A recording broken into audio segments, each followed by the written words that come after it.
They should be grateful. I am the only reason they are alive.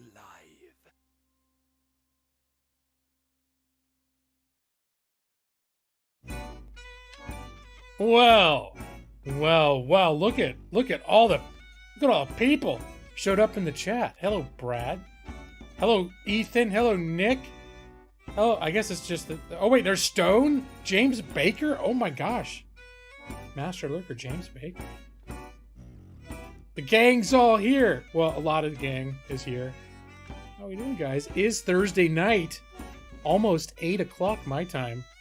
But, you know, sometimes there are extended banking hours, you know? So I ran a little late today, but there was never in doubt that I was going to stream, so I didn't make an announcement. From one survival game to another? Oh, it's been... Alright, so I did V Rising for like a month or 3 weeks or whatever.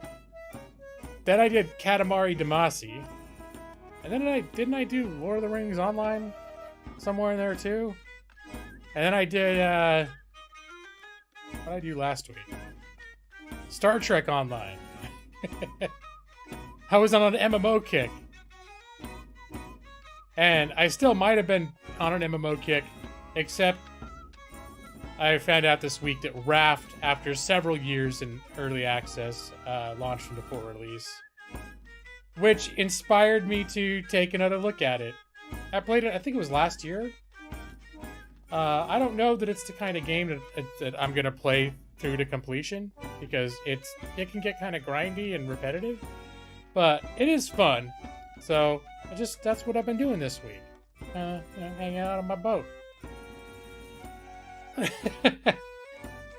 haven't been on camera for like a month and a half. It's been a while. I just haven't wanted to deal with it. Also, I've got my haircut. I need a haircut too. So I don't feel like wearing my hat, because then I get, it's just so many things. No cam. I could do a cam.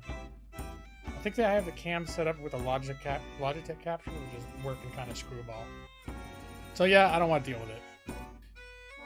But I know. You know what? And then I looked at in my office the other day. The dog was eating my camera too. So now I gotta deal with that situation. Then it was shorted out. There was a lightning strike during a recent storm, and my camera, it was the only thing affected.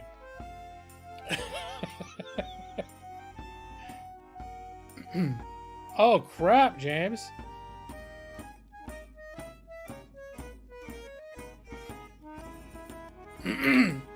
All right, James. Just for you, I'm gonna click the OBS cam button. There you go. That's with my camera source on. So the other thing I've got going on is I don't have my green screen up, and right now the room I'm in is not extremely tidy, so I don't feel like sharing that as well. That's one thing too, is like just setting up the green screen and all that. Just don't want to deal with it.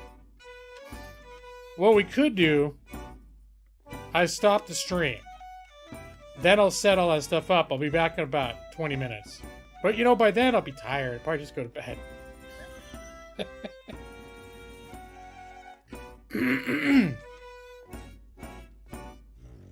Oh yeah, that'd be good. An animated Norris the Grey VTuber rig.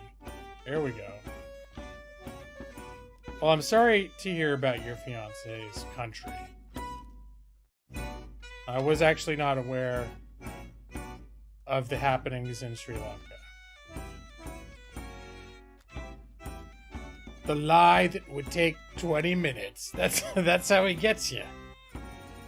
Yeah. So I just noticed I think last night, is it last night? The Steam summer sale began. Oh boy. Almost all of my wish listed items are on sale now. But I got so many games already. But Brad, you know, one of the top games that I don't even know if I should be tempted by this or not, given my track record. Hey, look, it's Mega Eevee is here. Wow, just what everyone feared has come true. Mega Eevee is here.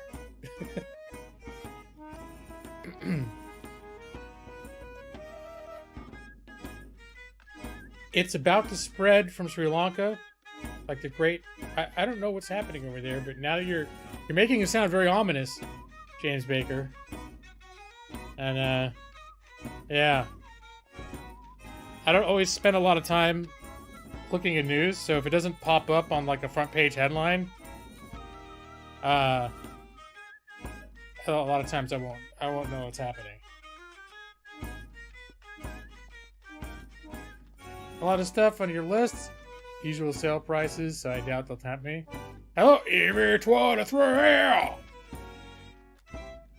Well, Brad, the one particular thing was Bravely Default 2. I watched you playing Bravely Default 2, and you played that through to the end, right? Like, you got really sucked into it. And there was something about the gameplay on that just, like, it kind of interested me. Like, sort of a grindy JRPG with good combat mechanics. The story is, you know, even the really good ones, like, you know, the JRPG stories are a little bit wonky. With the real ending, you almost never do that. So it's, well, I remember watching you. I remember you speaking well of it, but you did say it was you know, challenging, or I witnessed it being challenging for you. And actually, I think I watched you fighting an optional boss that was hard as hell. And I've since then seen people talking about that game, and they mentioned that boss. They're like, yeah, everything in the game is like on regular difficulty is pretty reasonable. It's challenging, except for this one boss, which is insane. That's right. I mean, we've been over this before, Stone, with Mega Eevee and EV23. And I think Mega Eevee understands that as far as things go here, EV23 is the OG Eevee. And has long held the title of best Eevee in the internet. So, no offense to any other Eevees out there, like such as, for example, Mega Eevee 7. But somebody beat you to the title of best Eevee on the internet. At least around here in these parts.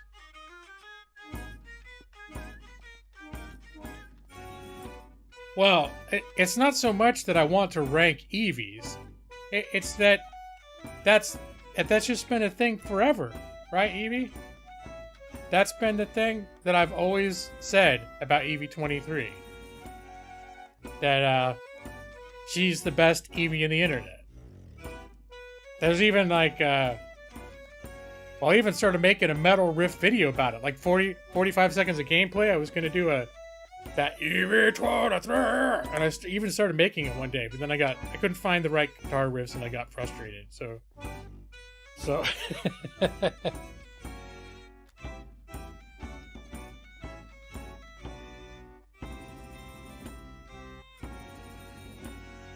why do you continually do it? Well, because it's tradition, Brad. It's tradition.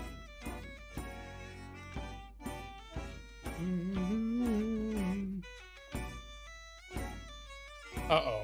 Wait, what? James is talking about a baseball season. I hope you're not talking about Mega Baseball. Sorry, what is that one? Is it Mega Baseball? I'm missing a word. I got it on here somewhere. It wasn't just Mega Baseball, was it? It was something Super Mega Baseball. There we go.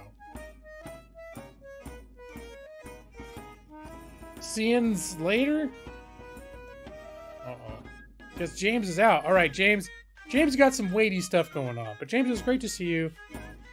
Hope your fiance is okay. And I think after the stream, I'm gonna see what this doom that's now going to spread out of Sri Lanka and consume us all.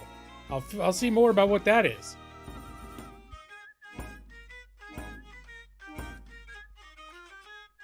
we care about tradition on this channel. That's why we still, you know, there's Talents of Justice. There's EV23, best TV on the internet. And sometimes we make new traditions, like you can take to the bank. And I think taking it to the bank has firmly established itself as something you can do when it comes to your expectations of whether or not I'm going to stream on Thursday nights. Tradition is for assholes. Brad, what are you going to take to the bank with an attitude like that? You go into the bank on a Thursday night, you tell them that and see what happens. They're going to treat you the same way they treat Nick. I don't think you want that. I heard terrible things about what, and I don't know what Nick does to happen. I think they just don't like Nick. But so far I haven't heard any horror stories from you, Brad. So just let Nick be a moral, like a morality tale of what happens if you upset the people at the bank. I remember Chris ZGA or GC8. I saw him hanging out in a stream. Brett, was he in your stream, Brad? Or maybe it was in. I saw him in somewhere. Was it CPG's last time CPG stream?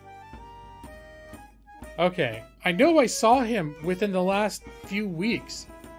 It must have been in one of your streams I was lurking, Brad.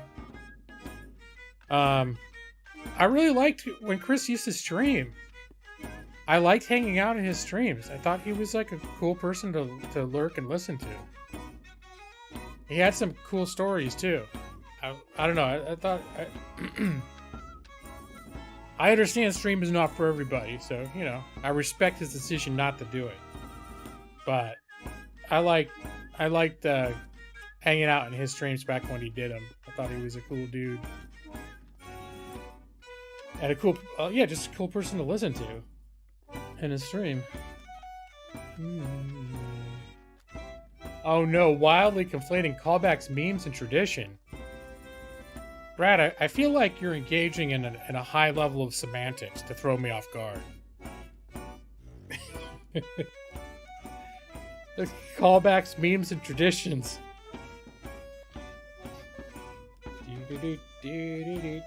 So, yeah, I'm gonna look at my wish list. See all the crap that's been tempting me. Stupid Steam is always signing me out. Alright.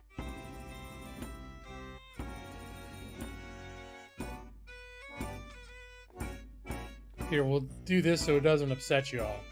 I'll maximize the window so you don't have to see my desktop background that you all are, for some reason, extremely phobic of.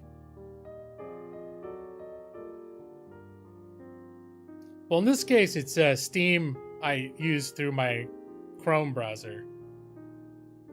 So, and the order, I've tried to put in order of interest, but it doesn't always reflect. Like God of War is not necessarily the game I want the most in the whole planet, but I am really interested in it. Oh, I heard they're porting Spider-Man to PC, the one from PlayStation 4. I'm kind of hyped about that. Anyways, but I've had Bravely Default up there near the top. And a lot of these games, there's nothing here that if I was absolutely dying to play any of these games, I would have bought it. If I really am dying to play a game, I'll pay full price for it. It's just rare that I feel that strongly. But Bravely Default dropping to 50%. Like normally I don't even pay $30 for a game. I do maintain these in somewhat order, and I shuffle them around, but the order is subjective. So I mean, it's like it could change at any given moment. I could rearrange a bunch of them, and so sometimes I'll put cost into the equation too, like the stuff near the top. If it's something I don't expect to be on sale but I would get, I'll put it closer to the top, just so it can catch my attention. So like God of War is one that probably if it dropped to $29.99, I'd buy it. Whereas Crusader Kings 3 Royal Court with its mixed reception is already $29.99. It's just an expansion. It doesn't add a ton to the game, so I'm like, yeah, probably if that goes 50% off, I'll get it. Bravely Default 2, though, this is hitting that tempting space where I'm like, yeah, I don't know. I'm kind of interested enough that might compel me to, like, I'm thinking about it. I just found out like a couple hours ago, and now I'm thinking about it. The thing is too, it doesn't seem like it adds enough to the game that like I'm still not sure if I'd want to go back because I don't think it adds that much.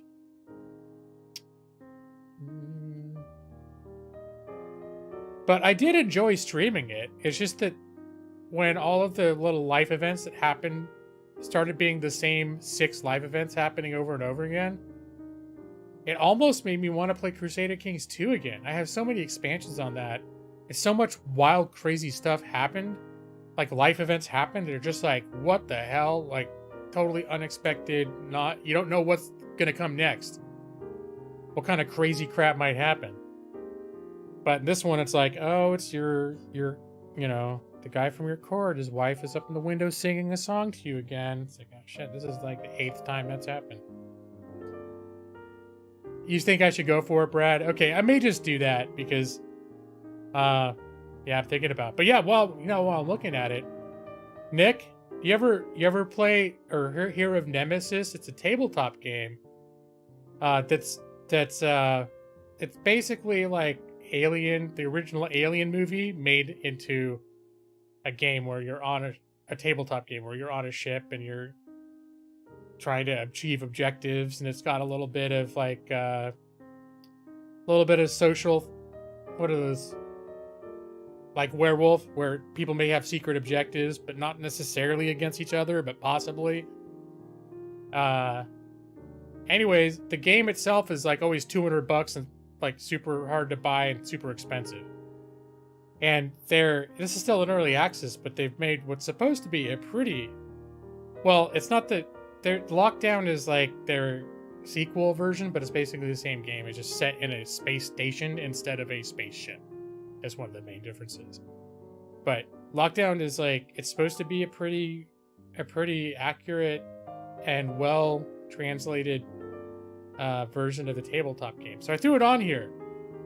It's still in early access, and it's still, I guess, supposed to be pretty rough. But that got immediately like dragged up on my list because I was at $19.99. I was this close to buying it. If you can see my fingers, they're very close together. But then I thought, would I play this like right now? It sounded like kind of hard too. They said that's one of the problems is it's complicated, and it doesn't really teach you how to play. So you have to find other sources to learn. Let's see. There are Billions, and that's been cheaper. High Fleet is one that I keep being tempted by, and that's maybe the lowest it's ever been, right around the lowest. I don't think, Brad, I put this on my wish list watching you play it, that Potato Flowers in Full Bloom. It's not a huge sale. Dyson Sphere program, it's supposed to be really good, but that's like Factorio.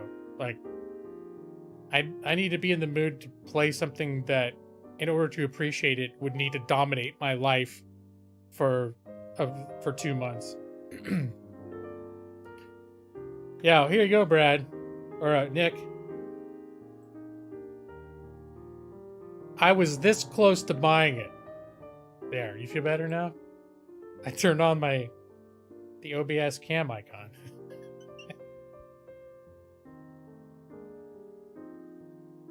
Let's see what else. Mountain Blade. This Vagress thing is like, I'm a little torn. I don't know if this is my cup of tea, but I keep it on my wish list because I don't want to forget about it. I'm interested enough that I don't want to forget about it, because it's one of those sort of obscure games that if I don't have a bookmark on it, I'll probably completely forget about it.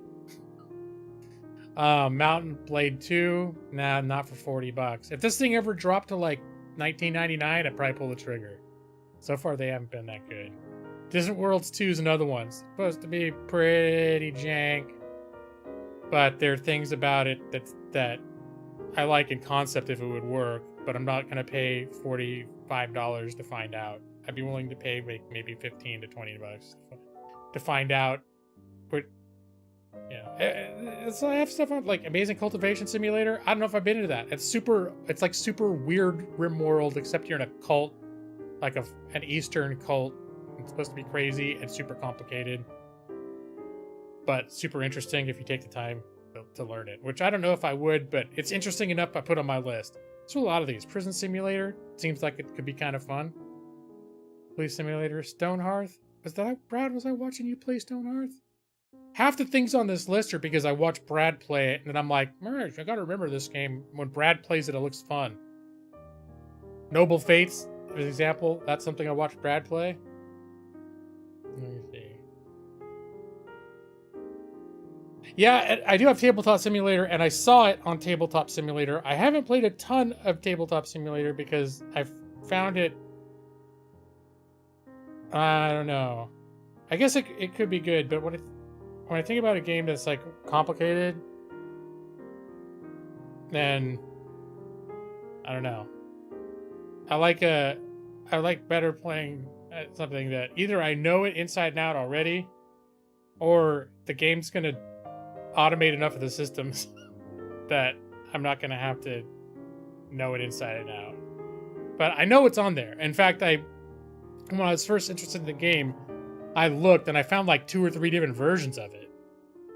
That people just said it was, I forget what happened, but I know I just wasn't jazzed enough. The other thing is getting like a dedicated developer made PC game version of it is, surprise, surprise, I can play by myself, you know? Yeah, Tabletop Sim is actually, it can do some things really well. And I think it's a great value. We played a little bit of, I forget what we played on it, but I played it a little bit. Enough to be like, yeah, if you can make it work and make it do a lot, if you really want to make it work, you can make it work.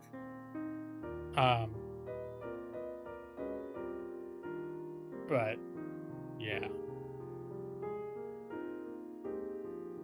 And then Symphony of War. Brad, have you seen this yet?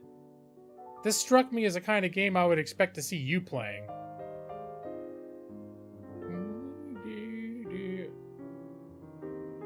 It's like you defend your kingdom, and then you set up like your little armies, and then they auto battle.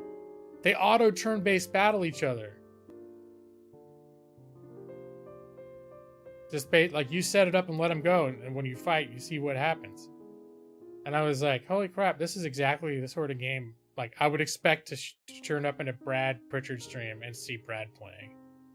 So it's funny, that was literally what I thought. It looked interesting because it looked like the kind of game I would expect to see Brad play. So even though you never played it, you're still influencing me with stuff I think you might play. Ends up on my wish list. You've played Tabletop Simulator by yourself. Well, I could see it working that there are certain games that are for 1 to multiple players, and if that is on Tabletop Simulator, such a game, like if you found Solitaire on Tabletop Simulator, you could, you play Solitaire. It would work. It would allow you to do so.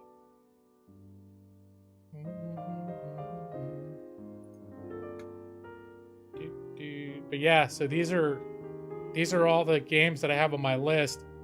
And then I start looking. Let's see. Ooh, that makes me want to play Final Fantasy again.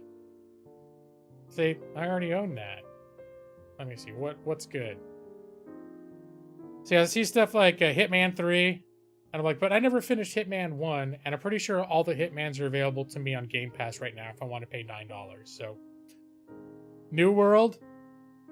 You know how I am. I'm a sucker for MMOs, even though this one has got a bad rap. I played it during a trial period, and I made a Balzio, and it was not bad. I really liked the way the world was, but I could see it. I could already see some of the complaints that people just say it's like totally uninspired gameplay loops, and I could already sort of feel that happening. Where I was like, oh yeah, I think in terms of what I'll be doing in this game, especially the way that I play. It's not a whole lot. You have seen that and you weren't super interested in it. Well, that's a surprising thing. That's one of the interesting things about you, Brad, is I never know exactly how you're going to react to something. But I know you end up playing some pretty rando games. And that's one of the things I like about you is you find these off the beaten trail games that and just buy them and play them, and I'll be like, what the hell is that? And yeah, watching you play some of these games has made me interested in them. And I don't know if I ever would have found out about them otherwise. So sometimes when I see like what seems to be a weird indie-ish type game that's got certain elements, like JRPG-ish elements, it makes me think, I wonder if Brad would play a game like this. But yeah, so you already saw it, just weren't all that interested into it. You've been eyeing the newer Pathfinder game? Are you talking about the PC game? That's one of those I keep thinking I should put more time into. It just was... I was getting frustrated by how much thought went into every single move.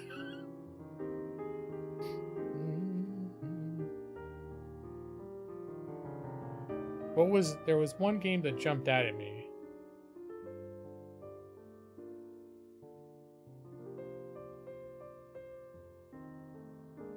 Wrath of the Righteous. That's one I've thought about. I keep thinking about playing.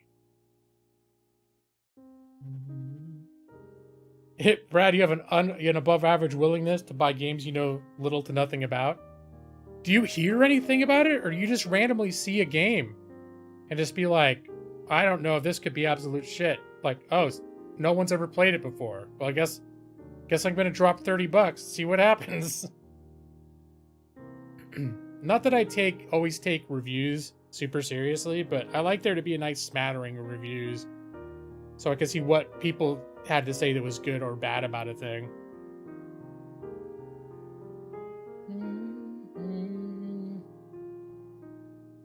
Black Mesa for $4.99. That's kind of... It's an interesting proposition. There's Raft. Full release. $16.99. Anyways, yeah, so probably at some point over the weekend I'm gonna take a look over this and give it a good think. Let me see what's going on with Cheap Shark. This is the price aggregate site that I look at. Is any hey, you get Anthem for $6.99. I don't know if you want to, but you know, they put a lot of effort into making it. I don't know if the effort was well spent or if they did a good... That doesn't mean they did a good job, but you know. You can buy A Tale of Two Sons from 7 different vendors. Get a really good price on it. All right, well that's enough of that. Let's go back over.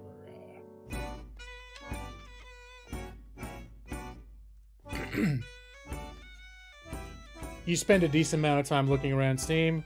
It's not like you're out there spending a lot of money. Yeah, I notice you don't have a ton of games, but it's just you do pick up games that I've just never heard of before. Do you do like any special searches? Like you'll look by a keyword or something like JRPG and then just... Because it seems like you do find some off the beaten path stuff. Or does that just pop up in like the random new release sections? Because you can go to that new release page that's not like popular new releases, it's just like new releases, period. And it'll just tell you all sorts of what just came out. I'm just curious how you find some of these games. Like if there's how you come across them. But now I think about it, it probably is new releases, because it's frequently they seem to be games that just came out.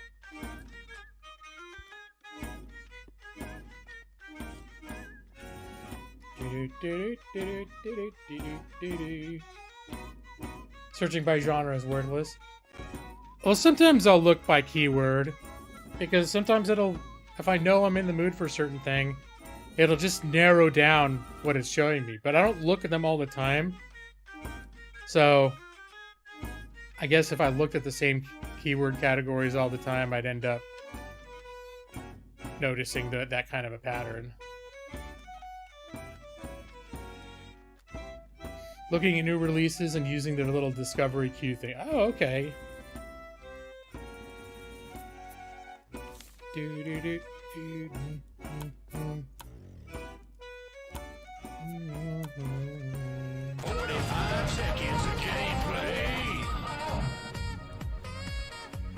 All right, so here we are loading Raft. I just realized this is not a borderless window. But I think I tried borderless window and it performed worse. So, which doesn't matter either way, full screen or borderless is not a huge difference for me, but when I'm streaming, I go on multiple monitors.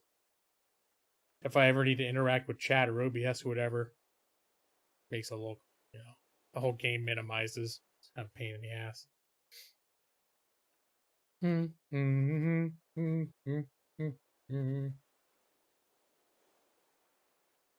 trying to think if there's any other. I think I mentioned I've started to allow myself to get hyped about Starfield. The more I hear about Starfield, the more cautiously optimistic I get, while still bearing in mind that it could be an absolute nightmare. All right. So I was exploring an island when I had to get. I've been playing this before work in the morning. There's my raft over there. Let's see. Let's start chopping down some trees.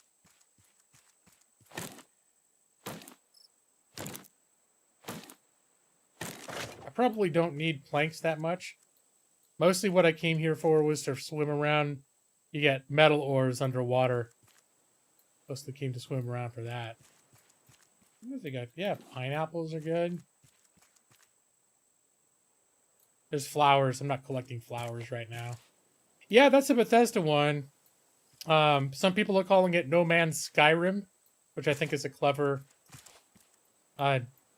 description. It's not an infinite universe, but I think the reason it's getting that is because it does supposed to have I don't know if it's 1,000 stars or 1,000 planets, but it's a pretty expansive universe. And so clearly, a lot of the universe out there is just going to be stuff that's not the handcrafted portion of the game.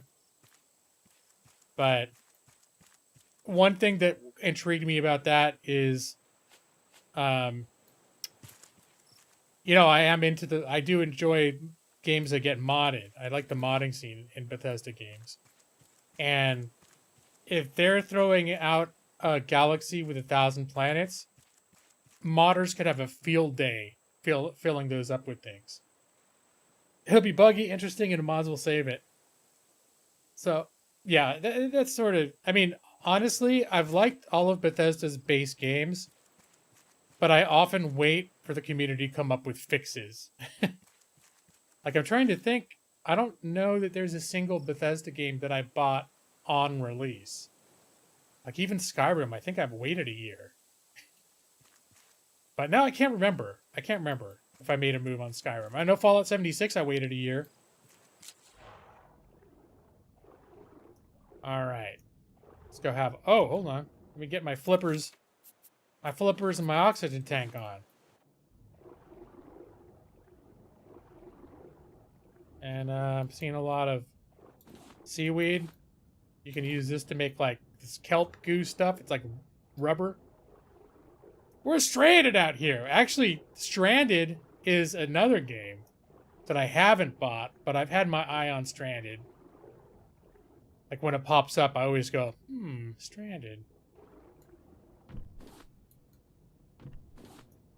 In this case, I'm not stranded, because I have a raft. I think I found all the,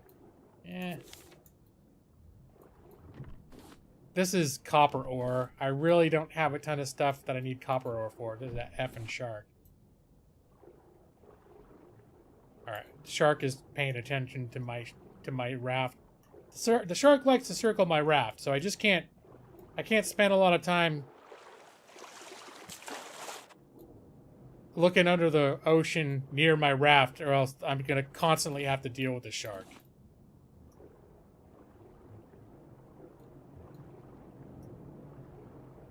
There's some bigger islands too that just have a ton to look at. I think I maybe have gotten everything here that I want.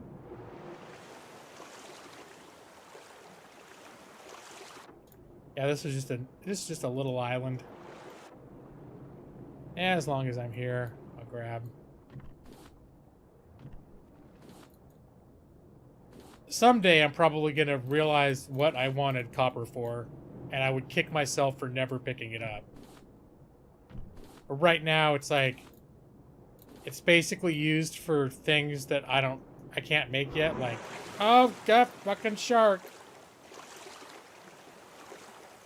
Got too close. Ooh, hold on.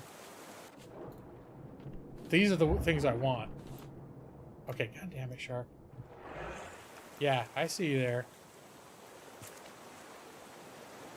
Alright.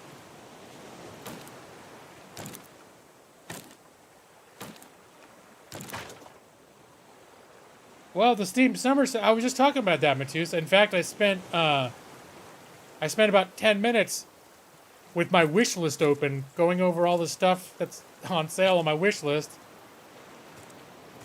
Alright, now I'm on the very top of the... Alright, so now we're just going to we're going to beeline it. Look at all those things, though. Alright, I'm going to go for it. Damn shark's probably going to find me. The shark is just anything with the word dead in it. Shark's like, yeah, dead by in my mouth. Alright, let's confuse the shark by getting out. And then jumping back in close to the raft. Well, of course, there it is. I think I'm just going to end up getting bit. There's just no way around it. But I can take a bite. I can accept a bite. If I have to. Okay, no, we made it. Fuck you, shark. Although it's probably now immediately going to attack my raft.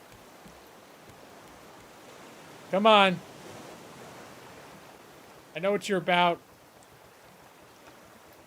Alright, let's put... Apparently, the shark's not going to attack my raft immediately, but I know it will soon. Really? After all that, I only got 8 pieces of wood? A little surprising.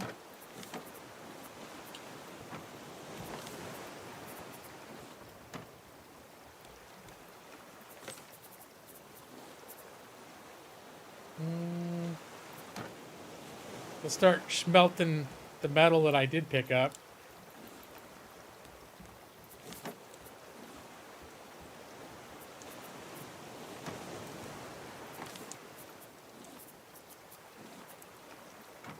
Let's see, I got one for seeds. There's where I put my seeds. This is where my fruits go. Foods.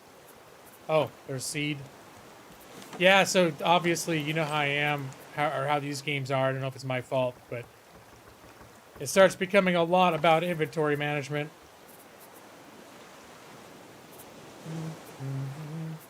Oh, the coconut. Coconuts you eat. You put that in here. Alright, so you know what? We're done with this island, so why don't we pull up the anchor. And let's let our little raft be on its way. I see you, shark. What I need to do is get to a bigger island. Because I think right now the bottleneck I'm facing is that there are things on islands I need to get. Like recipes and stuff.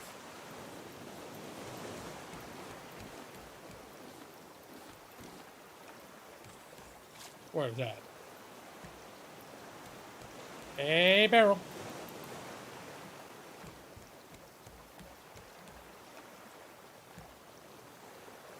Oh, hey, Jeff. What's up, man? Good to see you. Hey, shark.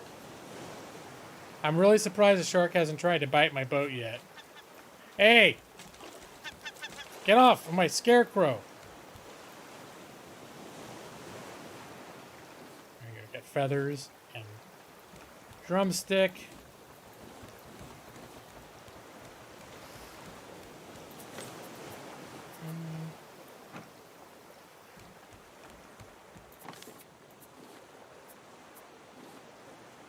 I should probably take this equipment off. I'm not using...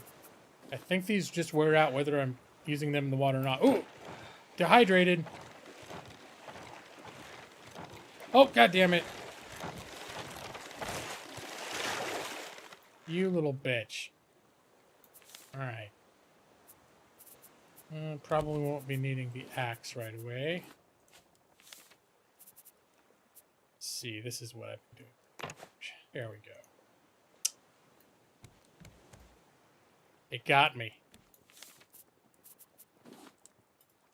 Let's get some taters going. And then, we water the taters. Refill the water with my freshwater thingy here. And then I have salt water. I refill it with salt water, and it like distills the salt water into fresh water. There, we're good. Now continue the cycle of potato cooking. Yeah, eat some potatoes.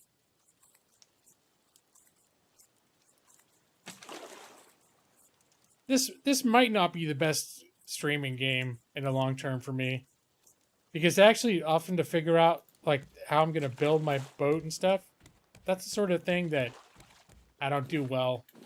I don't focus enough on stream, but I can on stream just sail around and grow potatoes, you know. Look at that. Oh, there's a nut. Is that a big island over there?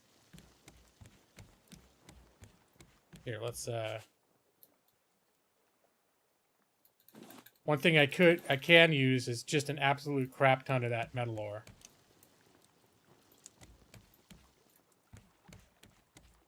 No, let's turn this a little bit.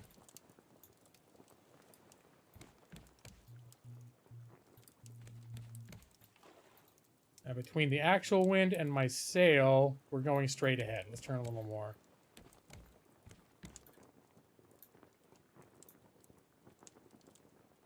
Try that. Although that's not exactly the biggest island either.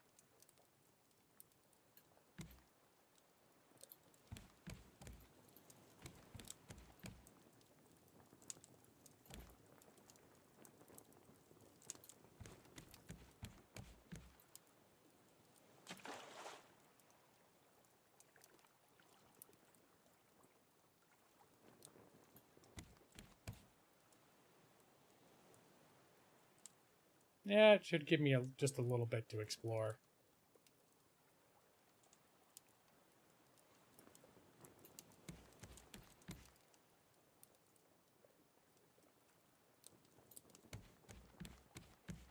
Brad, did I hear you say something earlier about not liking this game's graphics? Look at this. How could you not love this? Look at this drumstick. It's good enough to eat. Why am I holding it in my hand? Oh yeah, because I, spear.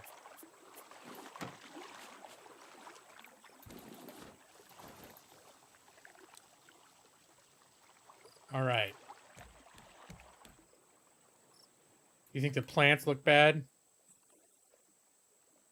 Ooh, this goes really far out. Alright, so I think we want to go to, like, the other side of the island. Park our raft there.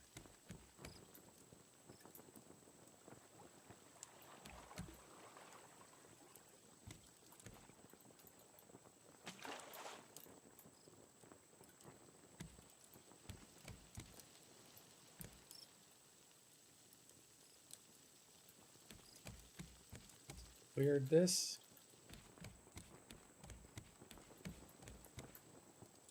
I'm still sort of figuring out how to navigate the boat well. Oh, no, hold on. No,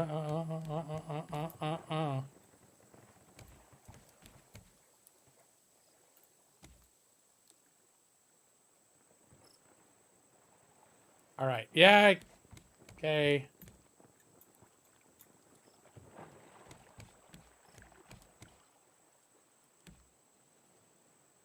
All right. Once we're clear of this, I'm gonna throw down the anchor.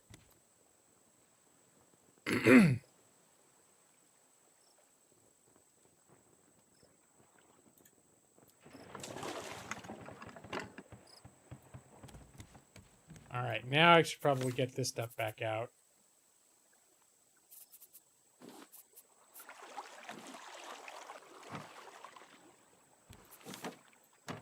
One thing I'm realizing is I'm not used to wearing headphones on this game. So all the water sounds I'm not used to hearing as much as I'm hearing. It keeps freaking me out. I'm like, what's all that loud water? It's like, oh yeah, it's because I usually had.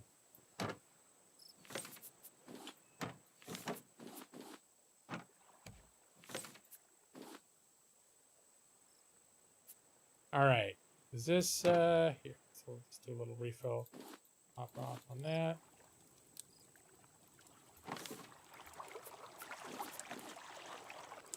Probably don't. I should rehydrate before I leave.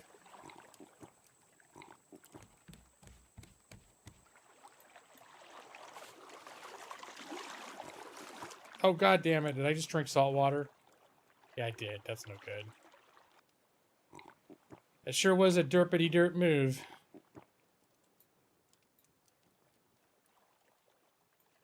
Salt water goes in this, not in my mouth.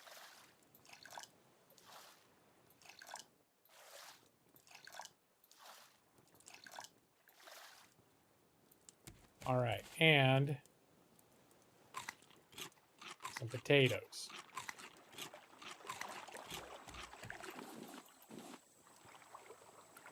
All right, I think we're good to go.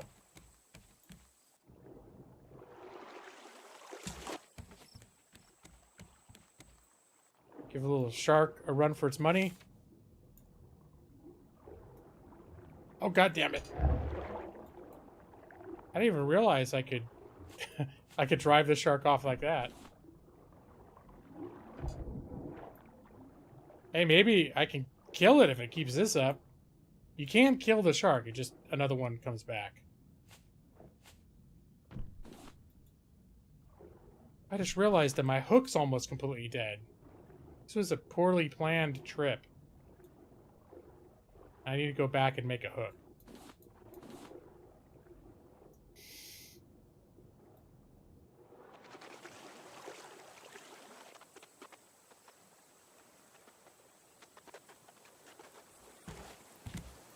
Let's see, what do I need for a hook? I probably need a little bit of that.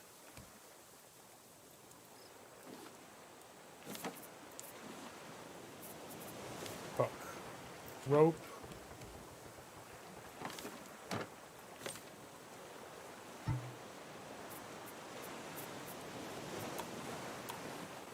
Scrap.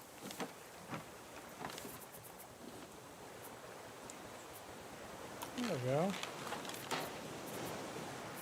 All right.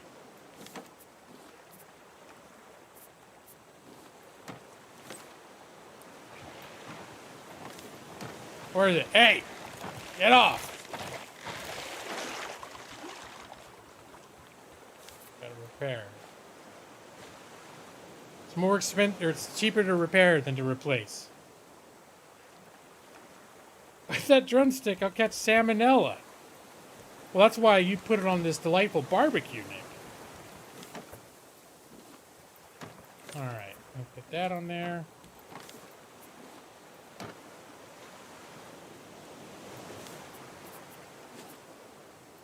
Alright, let's try this again. Get over here. Maybe confuse the shark.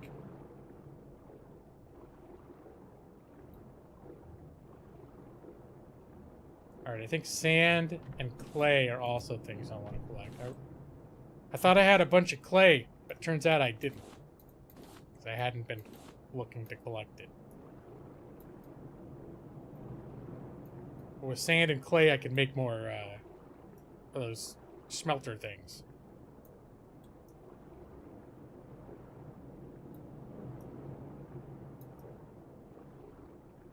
Always worth picking up these scraps. I think. Okay.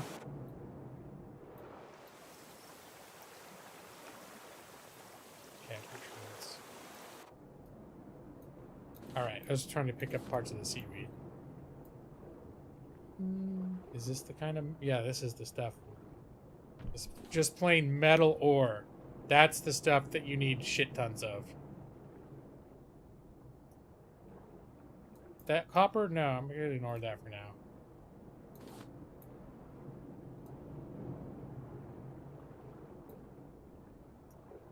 I'm not seeing a ton of just the regular metal ore.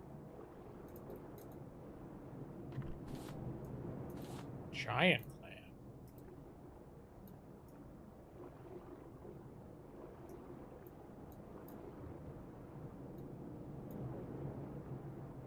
Alright, breathe.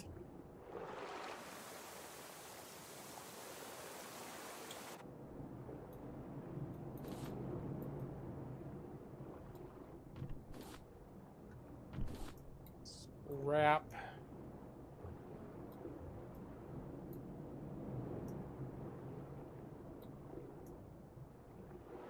Yeah, I'm really far out here.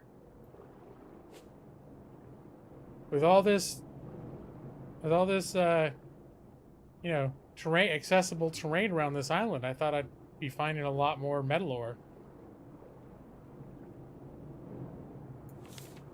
Oh, my flippers were already gone.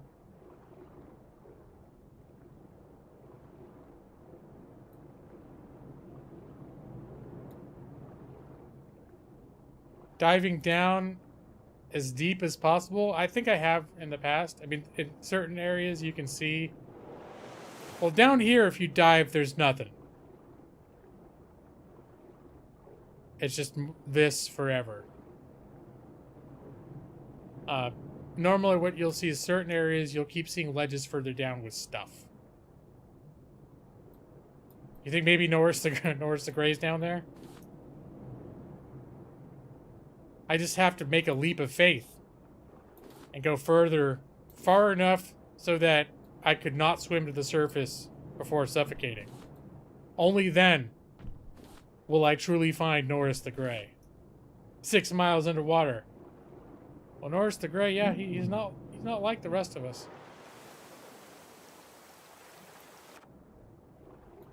Ooh, there's like a cave down there.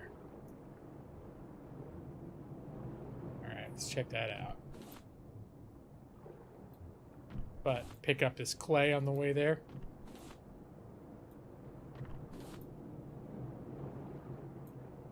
There's a couple underwater things going on. My goodness. Okay. Let's catch breath.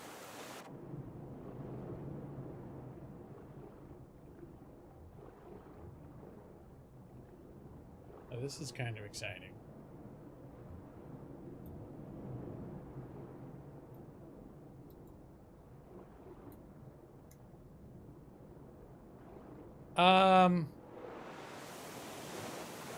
Okay.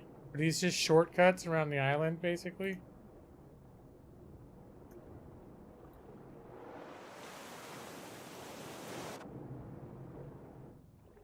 So I thought I was finding, like, a secret... I was gonna find a secret treasure.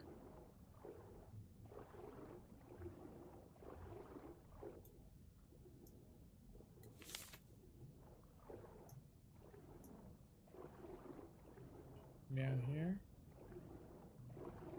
Yeah, there's a couple of these. He lives in the hearts of us all.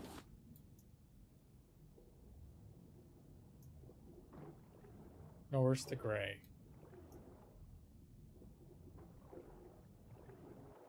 Have you accepted Norris the Gray into your heart, Brad?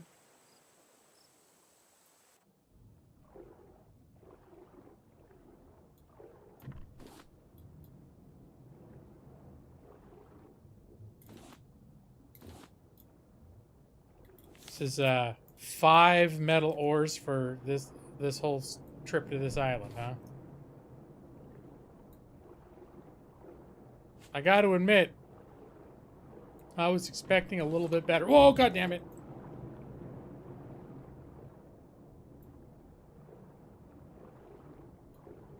Coming back for me? Alright, come on. Olay! Oh no, that hurt. That hurt a lot. Alright, no more Olay.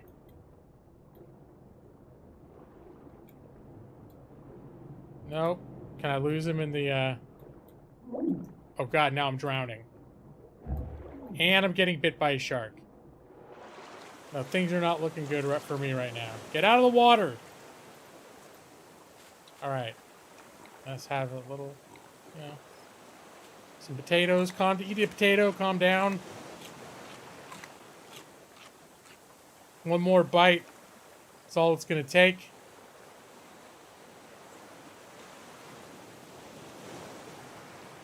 You would ask, what would Norris the Grey do, Brad? It's good. Does the answer ever eat a bunch of potatoes and calm down?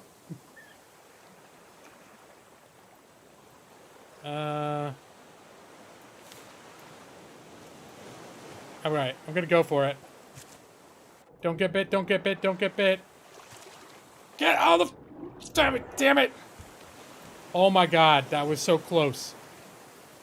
Whew, I got bit. Oh yeah, no, the Project Zomboid cigarette is it's a pretty amazing tool. Yeah. Let's raise anchor and just get on our way.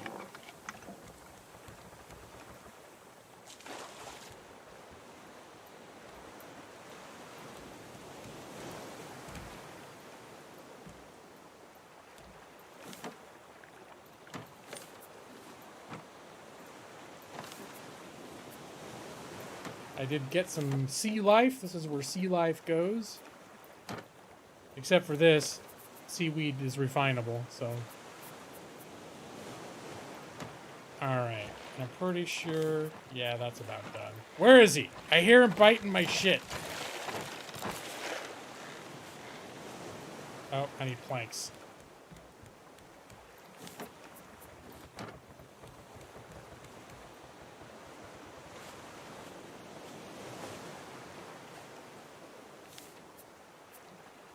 There we go. Alright, let's do a little refill here.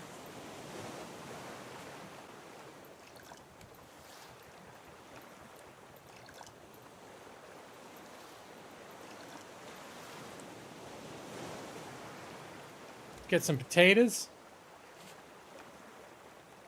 Let's see.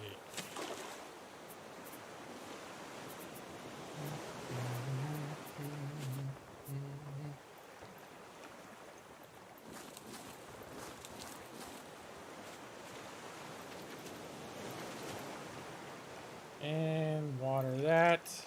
Water that. Put some potatoes on the grill. Refill the water. You can see it's a bit of a like a running on a hamster wheel. Ooh, okay, what's that? I want to look at that.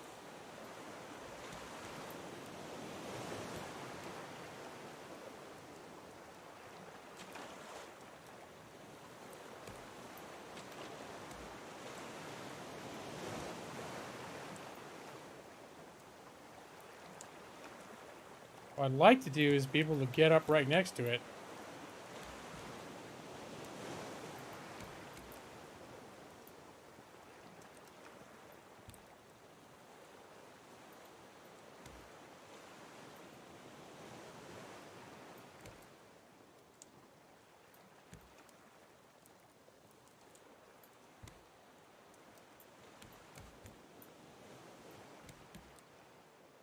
Get right next to it so that I don't have to swim and get my ass bit again.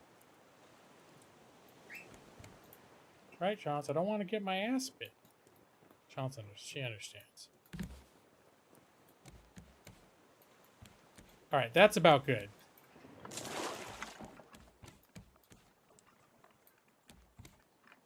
let's see what's what. I think this thing sinks as I'm walking on it, too. Alright, that was a lot of wood. Was that it? Alright, well, that was a little anticlimactic.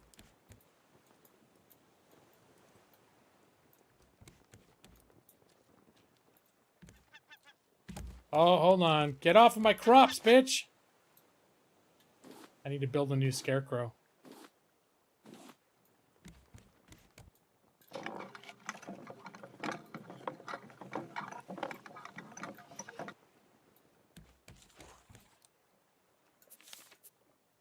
Let's see, where's my scarecrow? Need some palms.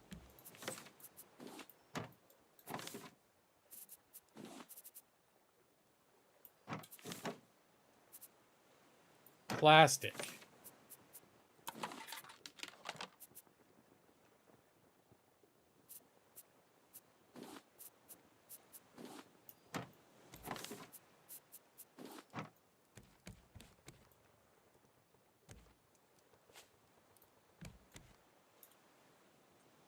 There. He protects my crops. He's also sort of like the king of the world. The mask. What are those things that are at the head of the ship? To stick out the front? Usually it's like a lady with her breasts showing. But in this case, it's this guy.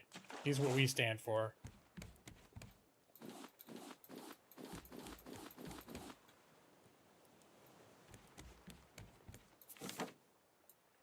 Alright, let's put some stuff away.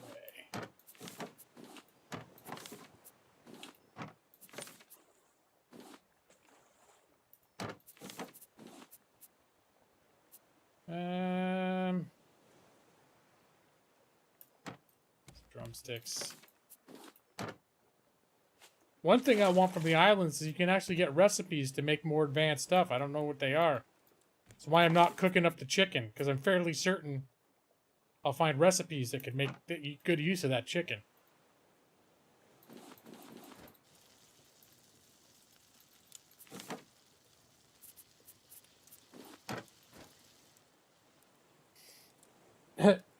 Figurehead.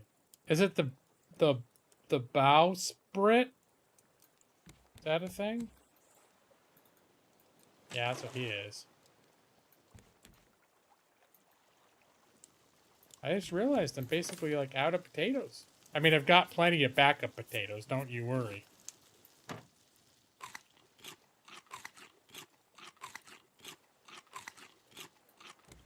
I've been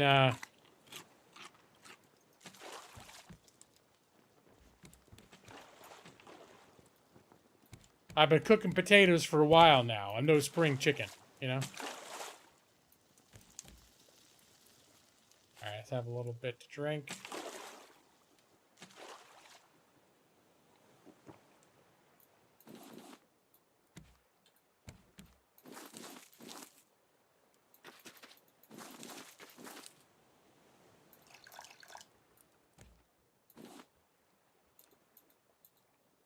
Oh.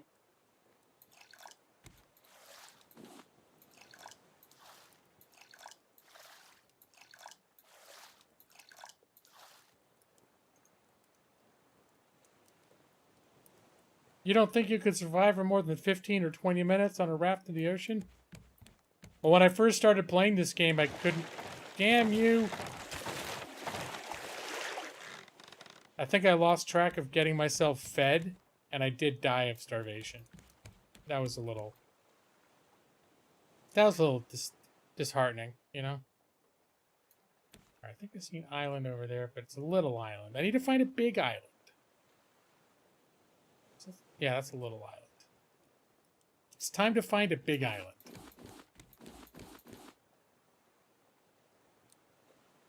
Well, Brad, I did... You saw I let the shark chew a bit earlier and it just tore a chunk off of my boat. So, you know, I understand it might be appealing to you to see the shark bite a little more, but you know, we've done that already. We've learned what happens.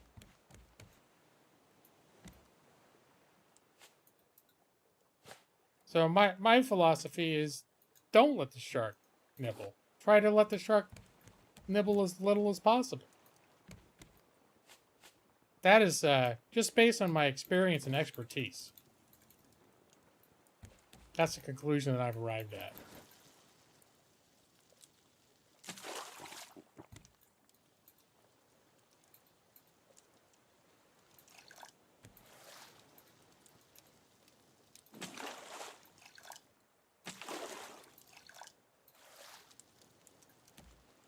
Alright. I could probably make another water bottle so I could fill that quicker, but then would I have a hard time differentiating between the water bottles? Let's see, what do I need to make a... Ooh, let's get this out of my rotation. They're recipes, but frequently they're recipes that you already have. Maybe that might not be a small island.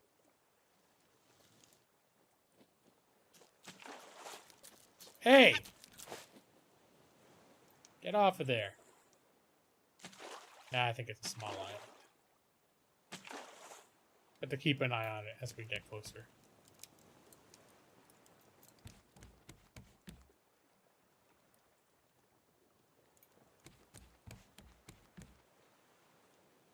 We're just gonna crash straight into the island? Is it the same island that we were just at?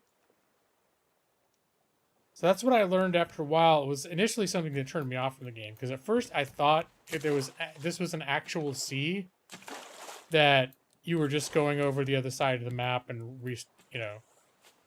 repeating over the map, but that there was an actual layout to where everything was. That might not be. And then I learned that everything is basically random. So if you see an island that looks the same as the one you were on, it's not that you've come back to the same island. It's literally a new spawn, random spawn of that island. Need a water bottle? Wait a few minutes. Yeah, the thing is, they don't let you use those as actual drinking vessels. That's kind of dumb. All right, what's up there? I think I want to maybe check this island out.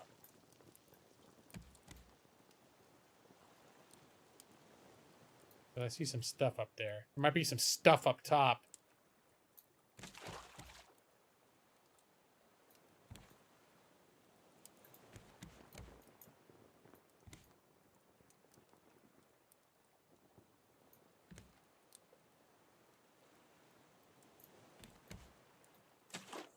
All right, let's straighten this out.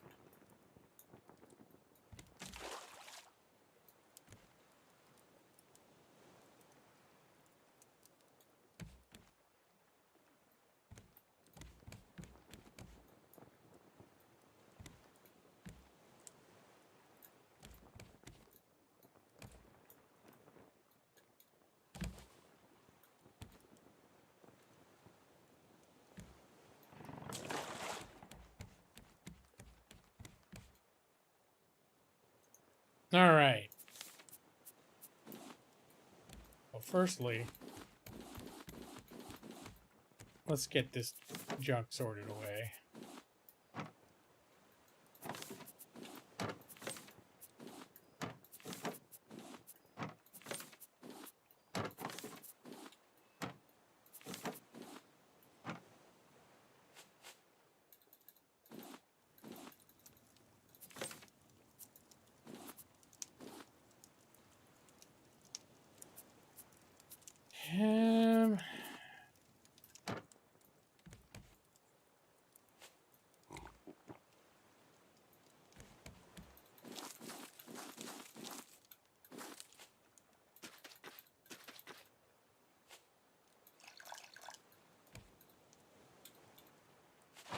Oh, goddamn. Oh, I think we're gonna... Oh, I thought it was dead. This shark is almost done. And then you can kill it and get its meat.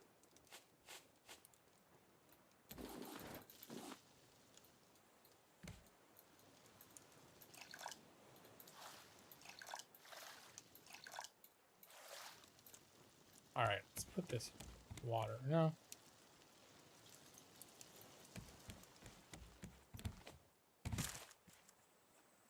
See what's up here. It's not looking like that the shoreline out here has a lot of stuff to scavenge either.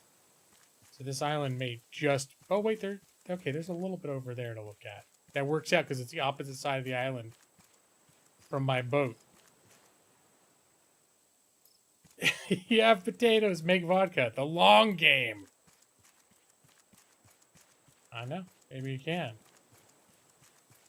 Or, you know, if the game doesn't have that particular mechanic. I could say another way we could make the vodka in game, but I don't know if Brad likes it when I offer that as an option. I think Brad knows what I'm talking about. It involves using a certain power at our disposal. Alright, a bunch of... Alright, that was a little anticlimactic. There's just some wood and tin cans. Alright, I guess it was like a little glass and a hinge. I can make that stuff now.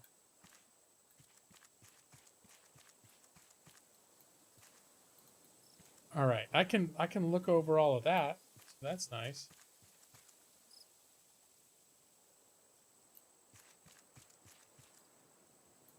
Well, there aren't enough renewable resources for me to live on this island, Brad.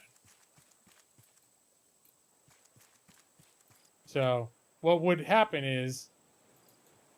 I guess I could keep growing potatoes and eating them raw. I would run out of wood.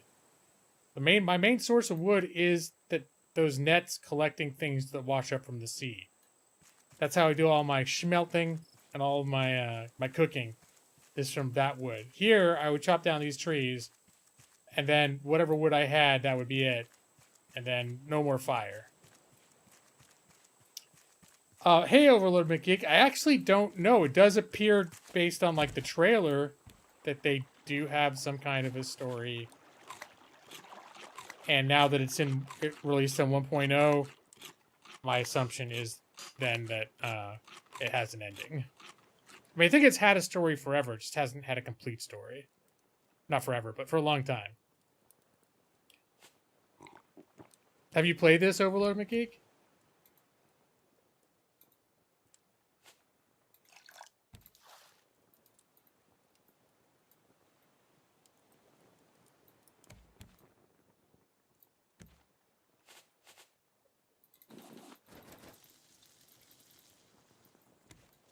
Alright, let's get that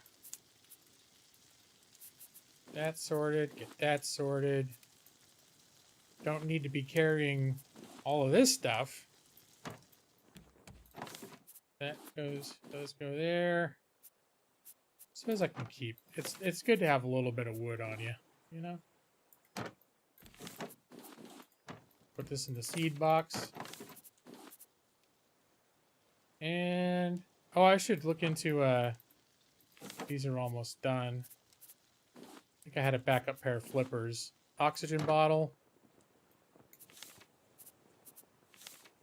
Plastic and vine goo. That's the bottleneck there, vine goo. I mean, I've got quite a bit accumulated. I'm just gonna make 2 of these. 2 of those. And then the oxygen bottle, I need rope.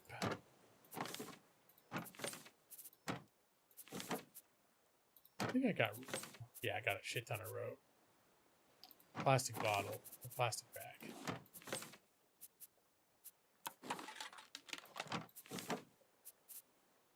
All right. And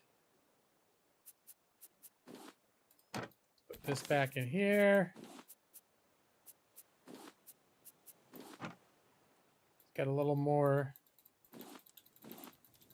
that going.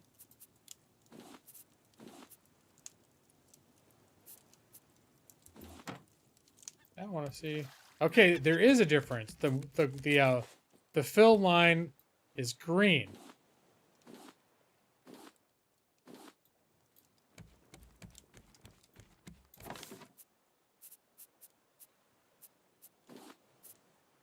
All right.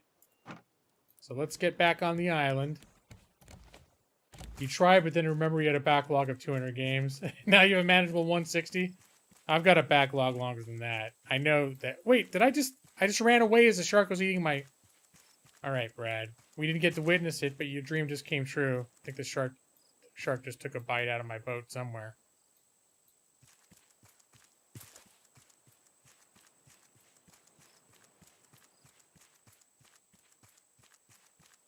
All right, so let's get... Can I put 2 of these on? Nope. All right, let's get the one that's about to die going.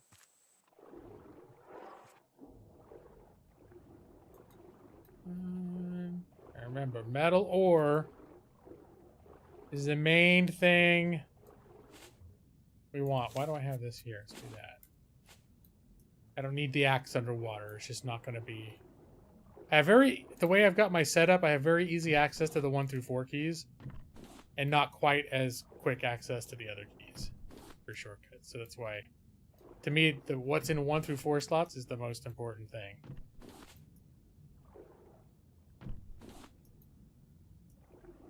All right, I have finished my oxygen, so let's equip that. Here we go. That's good.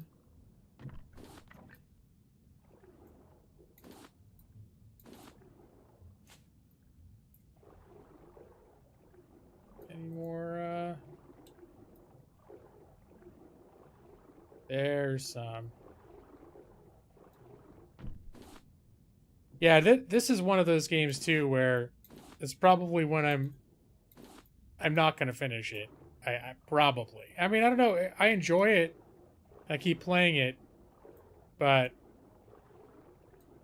I don't think I'm someone... Like, if you're actually going to finish this, I could see it easily sinking, like, 60 hours into it. And I don't know if I've got enough interest to keep doing this basic cycle activity for that many hours. And what it'll come to is me realizing how many other games I have that I could be playing instead of doing that.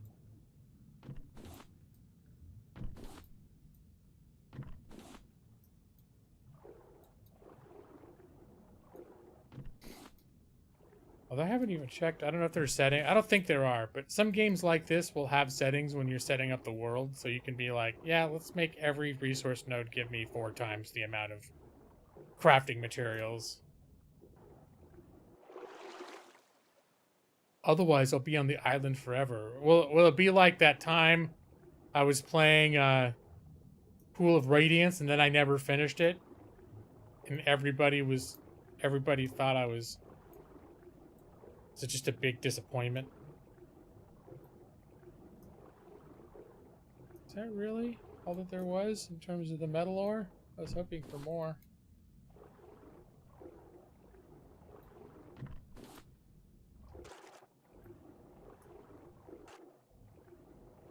And I'm finding a good deal of scrap. And that's nice. That ends up getting used. Although I may actually have more scrap than I need at this point. But the metal, those little metal things, I definitely need that. Oh no, Brad, that sounds like something that would be said at the end of a stream, like the end of an episode. Or I'll be done with the gaming lawyer. And then it'd be a freeze frame on Brad looking like this serious I mean business, no bullshit face, and then fade to black, roll credits. And that'd be like a season finale of the gaming lawyer show.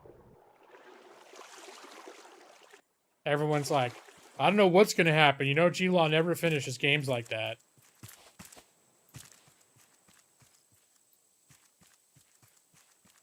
And half the time it seems like if G-Law is gonna even play a game that has an ending, those are the games he'll drop the most quickest. The most quickerest. How long before you give up? And it really the Pool of Radiance is where you're drawing the line. That's the hill you're gonna fight and die on, Brad. That's where the ultimatum is going to occur. All right, let's get this stuff off.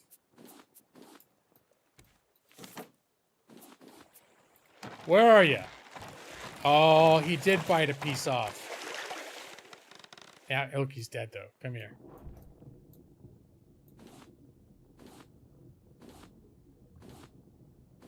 Look at all that shark meat I got. All right, my raft is getting away from me now.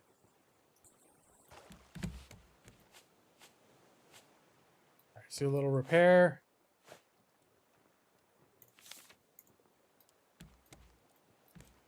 Get a little plastic.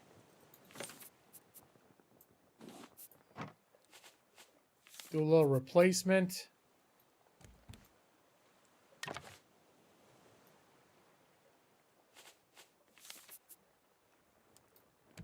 right, sort this stuff out.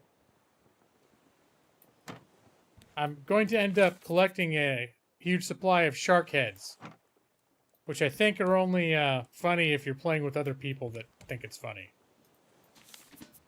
The extra shark heads go in here.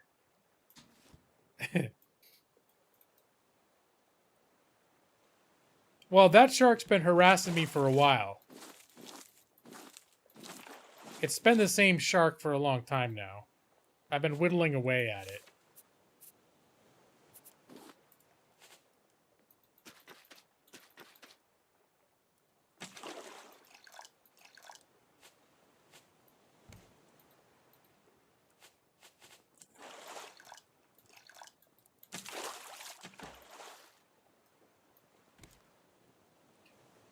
All right. So let's, oh God, where is it? Come here. That's right. There's more chicken for me. Hey, stop. Stop having weird physics, bird. All right. It's not worth it enough for me to dive into the water after it. All I know is if you had normal physics, you would have stayed on the deck. You ripped the arm off of my special friend. I just saw that. How am I going to play these subsequent gold box games? That's actually... You're saying that as a joke, but there's a part of me inside right now that's like, yeah, I mean, I think they might get a little bit, like, better the later in the series it goes. You know, there's a part of me that's tempted, but it's just like, it's going to be a slightly more refined version of the same combat 200 times over and over again. That's where I go. I pause and I go, I did an awful lot of that combat already. What's that? Rock. Feathers. Palm. Sand. Ooh, I think.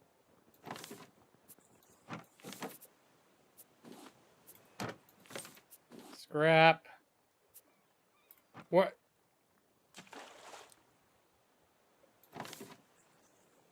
Oh, I should probably cook up that shark meat.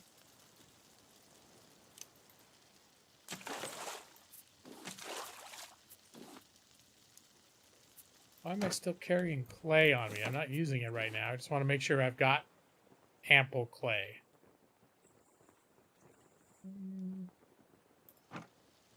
Time to do some drinking.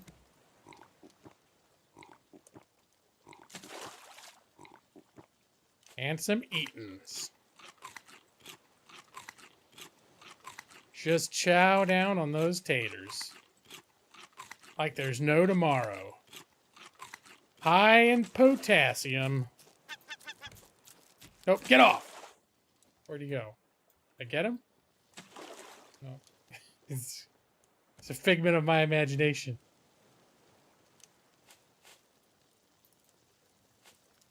So refill this. Oh yeah, that's much easier doing it like that.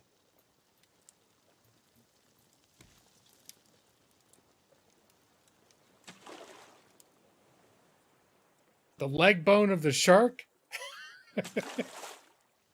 Is that a delicacy in some countries, though?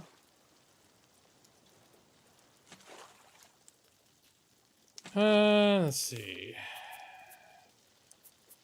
That. Missing. That. Goes up. I'm not doing seaweed right now. Oh gee, I'm almost out of I'm almost all out of ore.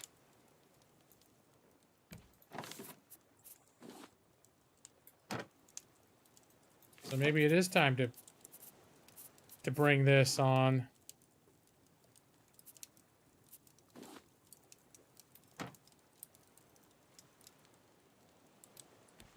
Those sea chickens. But look at that, I got all those drumsticks. Once I mean I can cook those up now, but I have a feeling once I have a recipe to make use of them, I'm gonna have I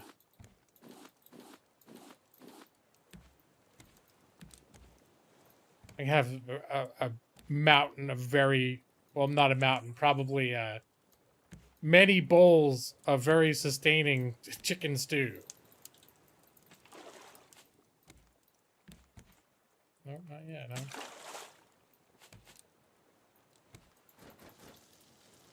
Get those taters on the flames.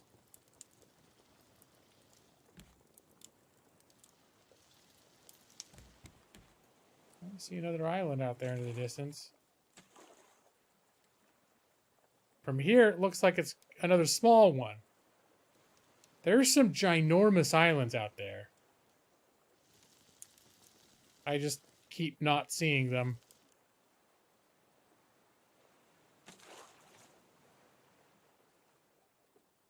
Unless for some reason it is big, but as it's loading as distant terrain, the trees are disproportionately large on it. But if those trees are accurate and to scale to the rest of the island, that's not very big. Oh, yeah, it's a bounty of sea garbage. It's got to the point where, I mean, that's what this thing is for. When you first start, you're like grabbing that stuff up. But then once you get advanced, it's just like you let the nets do the work for you, you know? But the first part of the game is all about throwing the hook out there. Especially these big guys. That give you a resource dump.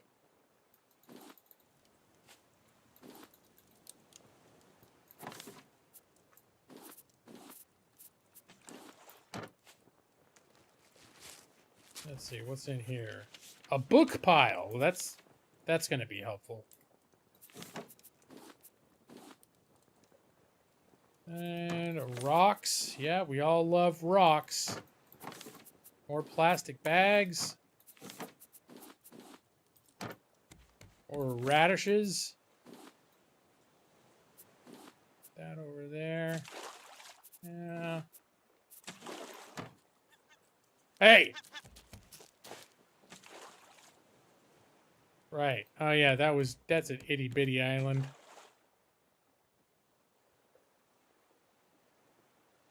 Gotta find a big island with lots of underwater stuff. I see you down there, shark. Am I a good hooker? Yeah, I think you could characterize me as a good hooker. Sure. I hook pretty well. I mean, you can be the judge. You've seen me in action.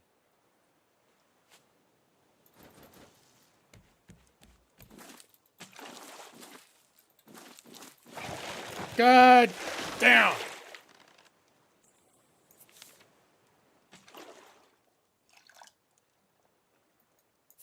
Alright. Son of a bitch.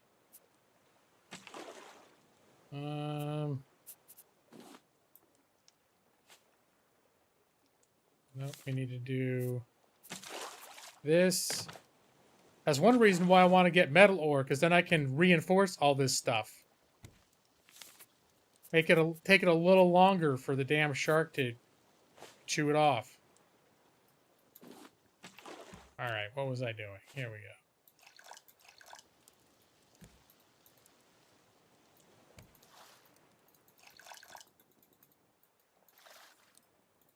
Oh, yeah, it's much easier.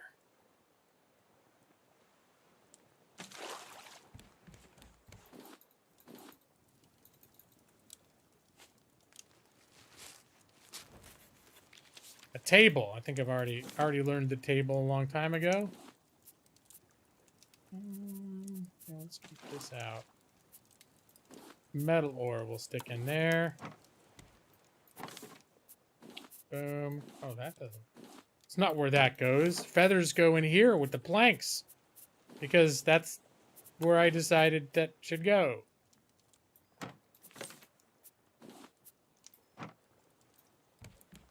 Alright.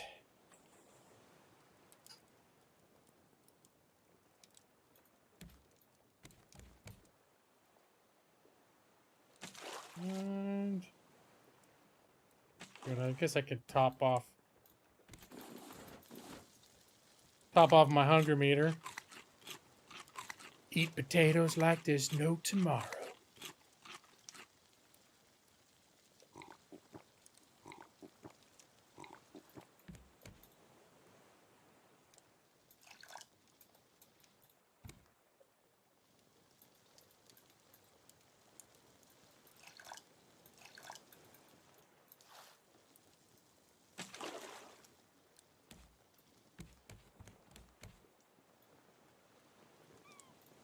I hear the bird. You gonna go for my scarecrow, you little bitch? If you only ever eat potatoes, eventually there will be no tomorrow. No, actually, from what I've heard, is potatoes are one of those options where if it is the only thing you can eat, you actually could. They're actually pretty good. If you had to choose one food that is the only thing you could eat, you could do worse than potatoes. Now, probably you're not. I don't know. Eventually, you might die of malnutrition. I'm not sure, but potatoes are pretty. They got a lot of what your body needs.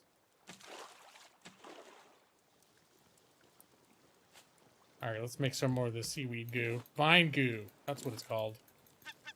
Ah! There you go. No wonky physics to defend you now, huh, dead bird?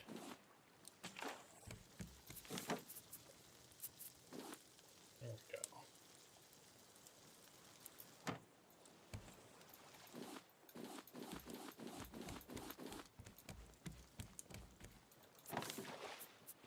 go.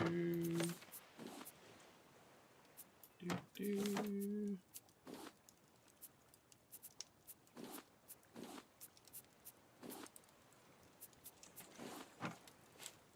Oh yeah, I was gonna switch these out.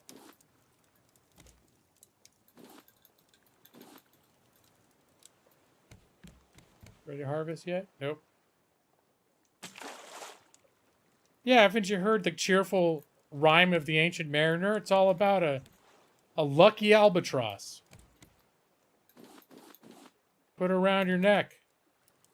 Good luck. Did I have extra potatoes in here? I think I had one. It's not worth putting it on here unless you got 3. Come on, grow! I know that they're almost done. They're almost ready to go.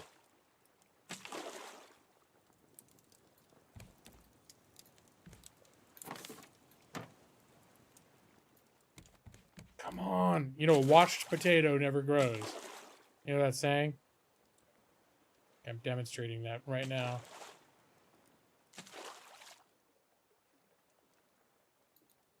Here, look away for a second. Potatoes! No. They only grow once I've forgotten about them.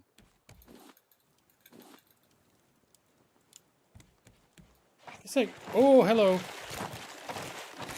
There.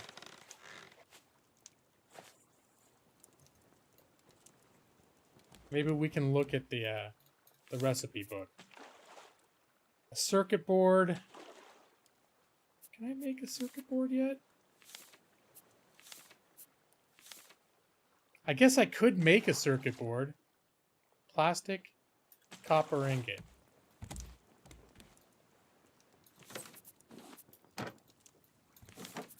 Oh.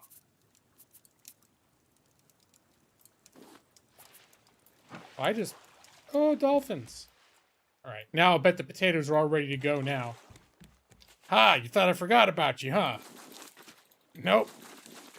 Take that, potatoes.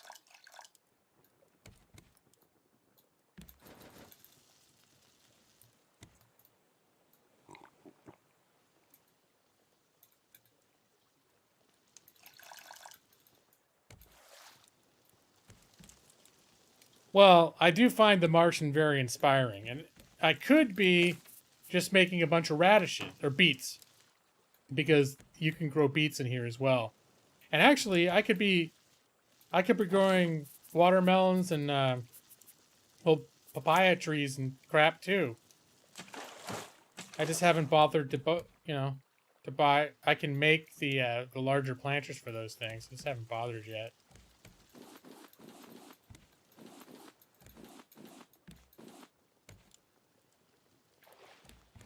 All right, let's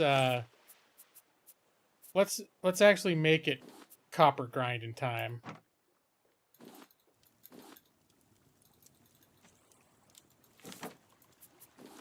Oh gosh, another one of these.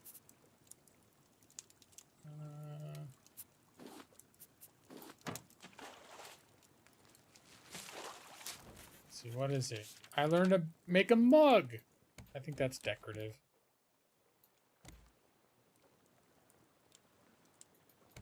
Oh, the potatoes are pink.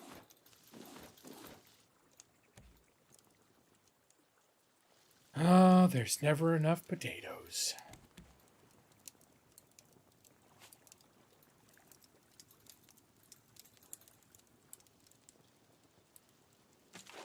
Oh, wait, Ethan. Let's see. Growing potatoes is a real way to care. Last time you hear them, they didn't spud.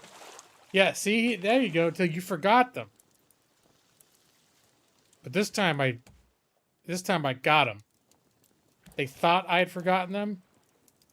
And almost immediately I looked back over and saw that they were ready. And I harvested them right away. Thought they were being sneaky.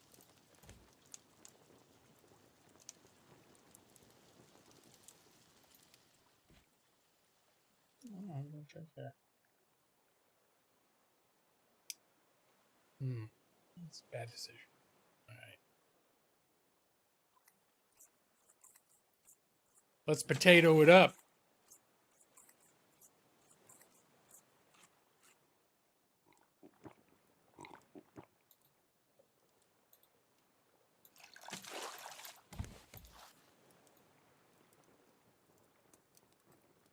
Well, that's one of the, and that was the thing in The Martian too, where it basically it's like potatoes are one of those crops that I don't think it can grow in any environment necessarily, but it's a crop that's pretty hardy and not super choosy about what it needs. What was that? Isolation does crazy things to a man. He thinks the potatoes are plotting against him. Not just a potato, but the potato spuds. Those little saplings. So they get you. Oh god, there's a huge island over there. Okay, hold on. Can we get there? Can we get there? Just like out of the corner of my eye.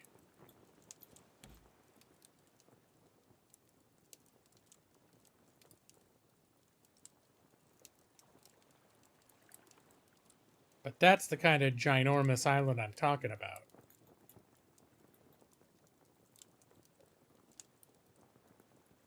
You're doing tomato, sunflower, potato, and pumpkin. Are you talking about in real life?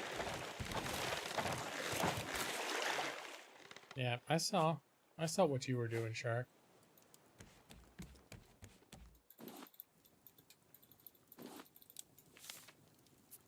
Let's see, circuit board, plastic, vine goo.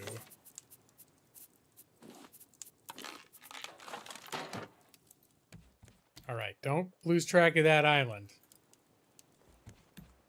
But I am going to put this circuit board in here to research. Oh, look at, now I can make an antenna, a sprinkler, a receiver, Oh, maybe there is some stuff I can make now to progress the story.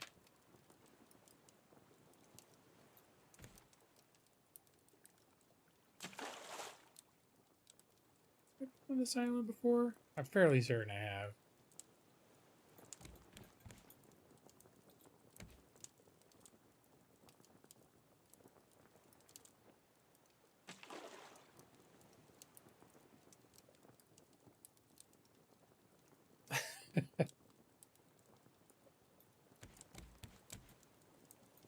Yep, I could get that antenna fixed up.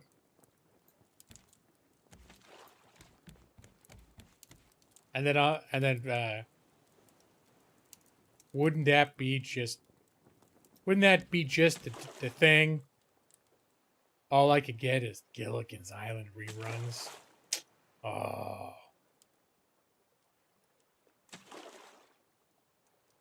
Okay, I think it was at this island before.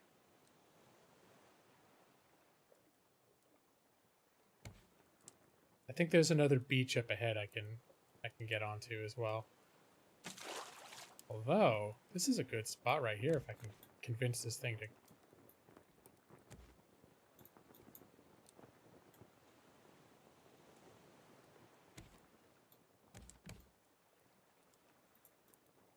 Yeah.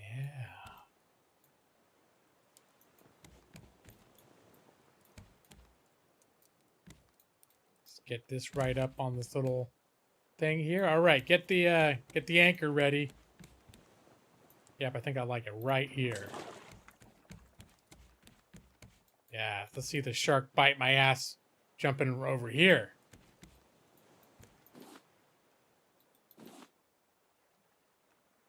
Oh, there's the moon.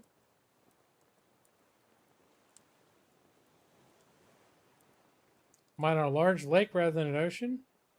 Sometimes it gets a little rough, but I agree that right here, this does not seem like the way that real tides work. It's probably more a function of their programming, or maybe they just didn't want the ocean to be, for gameplay purposes, to be like super aggressive on shores. But I don't think this is supposed to be a lake. I think it is supposed to be the open sea.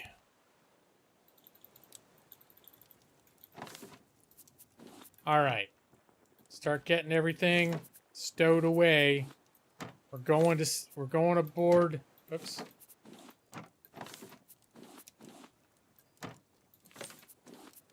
We're going aboard the island. Because that's the way that it makes sense to talk.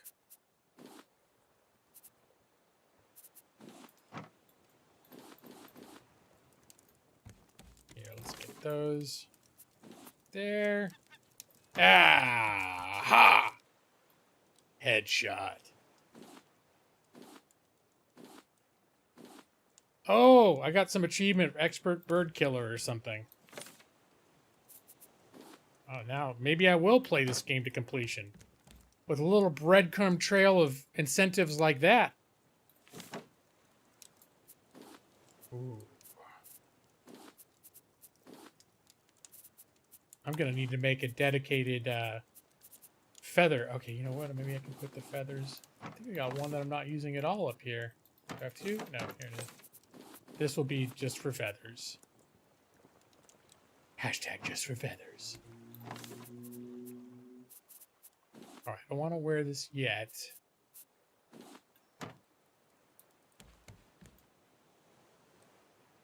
You know what? Let's see. Get a hammock so I can make it progress to daytime.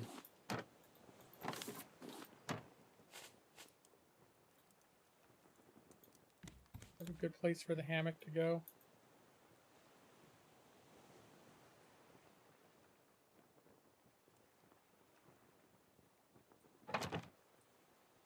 Yeah, it's kind of a good spot for the hammock.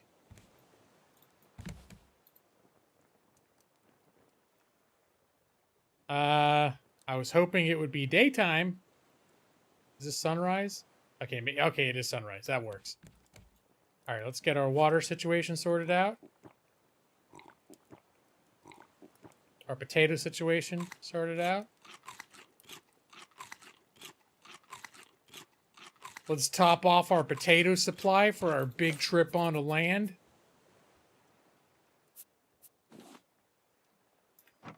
Probably don't need to bring a bottle of, oh, hold on.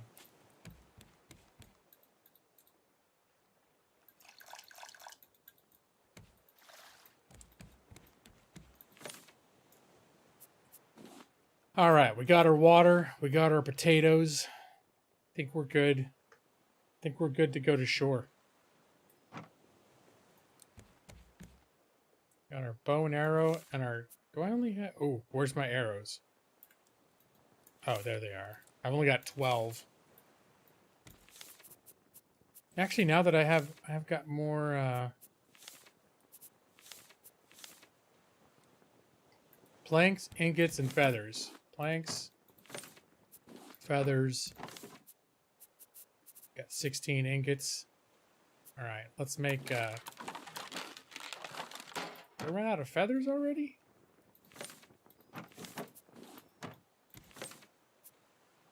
Oh, I guess it's 6 per. You son of a bitch, get off. I see what you're about.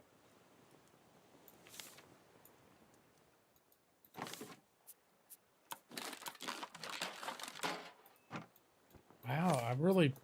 Maybe I didn't need a separate thing for feathers. I'm really tearing through them. Even on those, okay. Metal arrows. Oh, I've got 2 stacks. All right. No, I don't want to carry that many arrows.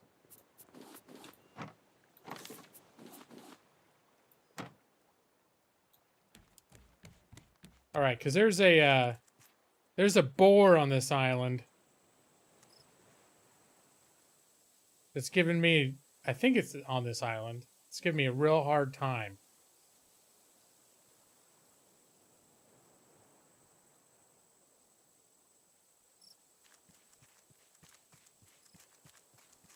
I'm thinking maybe if I could shoot it with a bow and arrow.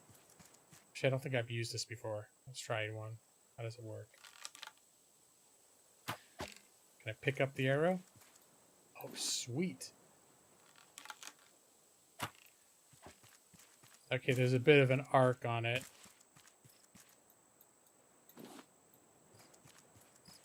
Waves aren't caused by the moon. Absence of moon wouldn't cause this. It's a lake. Is a lake. I think Brad's on the trail. He's like a bloodhound with his nose pointed directly towards the truth. Ooh, okay, no, maybe it wasn't a boar. Maybe it was that thing. Have I been up here yet? I know it came up here once before and something scared me off. Maybe I just was too much of a scaredy pants. I will take these. Okay, there's the boar.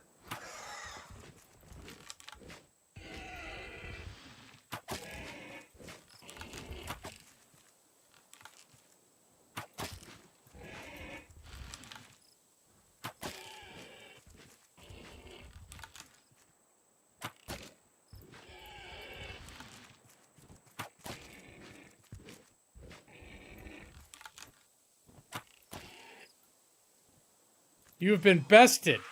Oh, God damn it. Okay, there's that. Stop flopping. I'm trying to loot your ass. Look at all that. Can I pick up all the arrows I shot into him? Oh, you son of a bitch.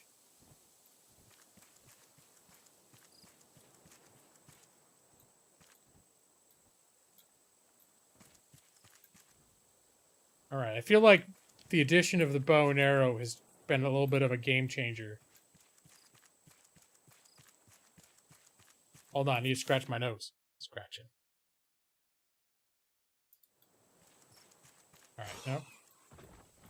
And so this bird picks up boulders and drops them on you. That's his secret power.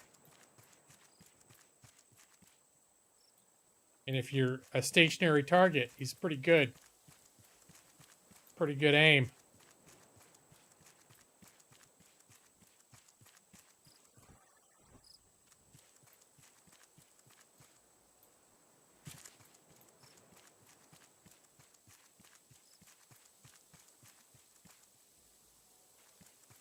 Well, I keep thinking this is gonna... Okay, that is the end. If I follow this along, I'm gonna find like a secret tunnel or something. It's just the sort of thing this game would do. Hey, red berries. Those are new. I haven't seen those before. Oh, I've got a trophy of a warthog head. Now that's a thing. Oh God, is there a cave over here? Hold on.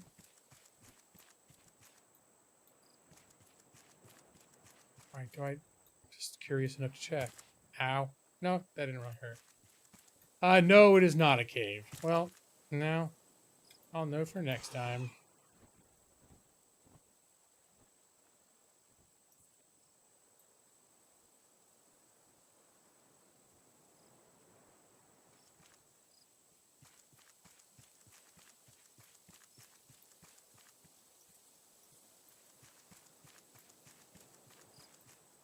Up, up, up we go.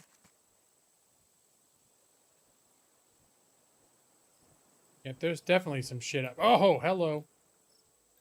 See you up there. God damn it. Okay, so there's that guy. It's like a little merchant thing.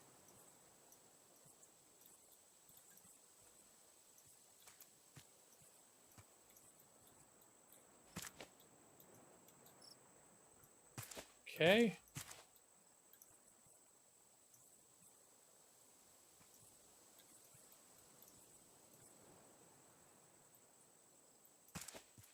What's up here? It's probably anticlimactic. It's like, oh, a mango bush. All right, you son of a bitch. Okay. Decorative package hinges. Okay, so yeah, that was slightly anticlimactic. I will admit.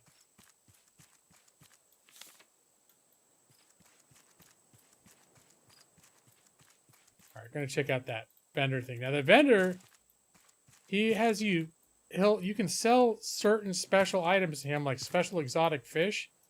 I'm not exactly sure how you're supposed to get, because I've done some fishing and I only ever catch like the same 3 things.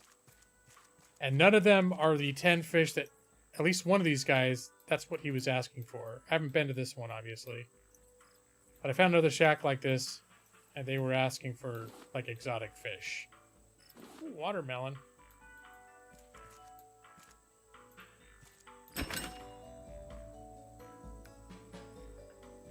How do I get a trash cube? Oh, God damn it. Stupid bird. Plastic, trash cube. Trash cube and a trade coin. So trade coins. Glowfish, net nibbler. So see, it's all this stuff that he'll buy to get the trade coins are these exotic fish.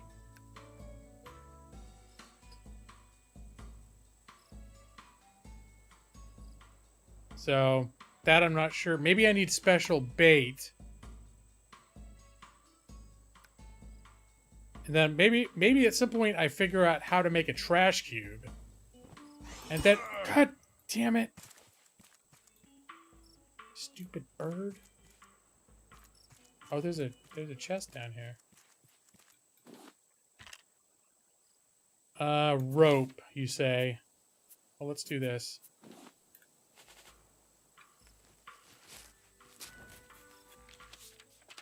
Learn to make a bed. Okay, now we can... Well, vine goo, I definitely want... How did I end up with so much shit? Alright, 1 watermelon seed. Not worth displacing all this shit for. Probably 1 bolt's not quite worth it either. Vine goo, ropes, scrap. Okay. Right, I think that's all to be had. So the main thing... For pineapple seeds, I don't give... Fuck you! Fuck you! And your big rock. So I think the thing I need to do now is figure out how to acquire or craft a trash cube.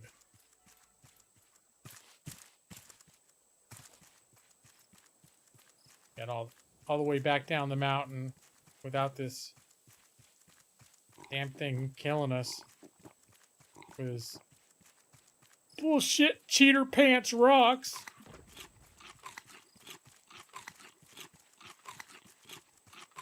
I think it can be killed too if you can figure out like how to get at it.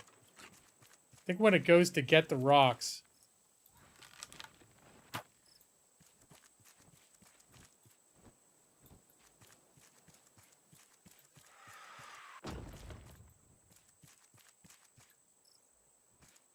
Go ahead. Descend for landing and grab a rock. Son of a bitch.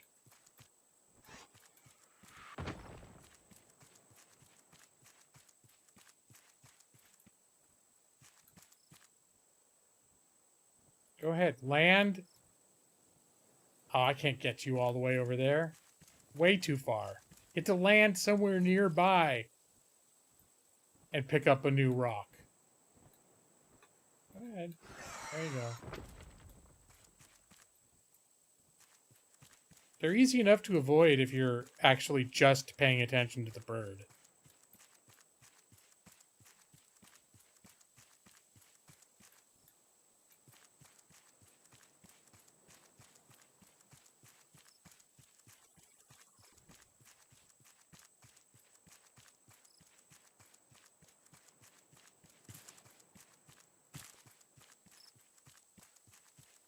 Let's see, is there anything else over here? I'm trying to think, there might have been another boar over here. It could be a rock.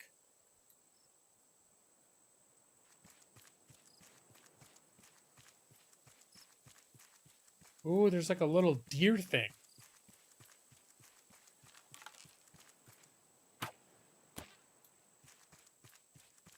In like that.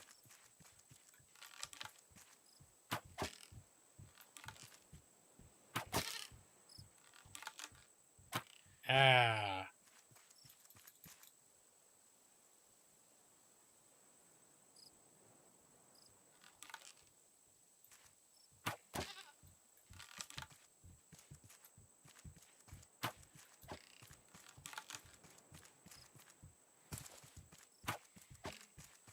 I just bet he's got all sorts of tasty stuff to eat.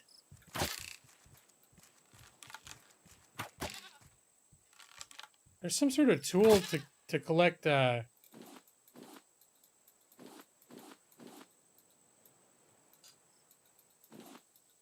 collect wool off things. I'm not exactly sure how that works though. Well, I'm totally full. I should go back to my boat anyways.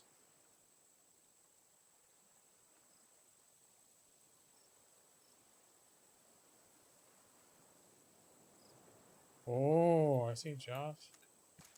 All right. Discord messages. Sounds like Josh started his new job.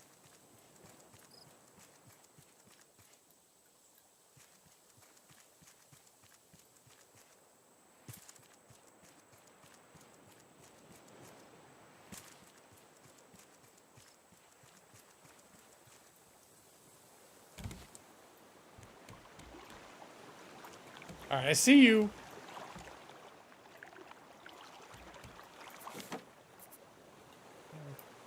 Hinges. Lots of foods. Watermelons. Warthog head. That.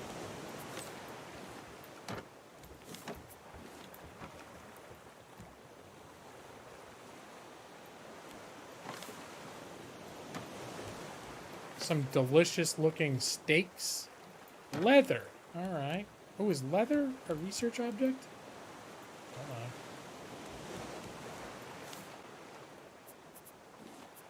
on. Yeah, that's unlocking some things. Hasn't unlocked anything enough for me to, see, if I get wool, I could make a backpack. That would be handy. Let's see, what was it? Do I have it? Shears. Here, let's get one of those one of those hinges. I don't know if those goats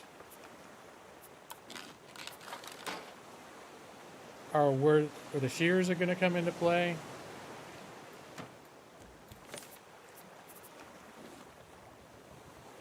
Let's see. Let's do a little bit of this.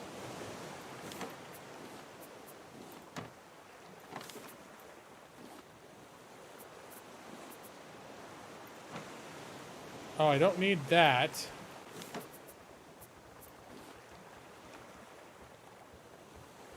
There, that's the rotation. Let's top off our drinky drink.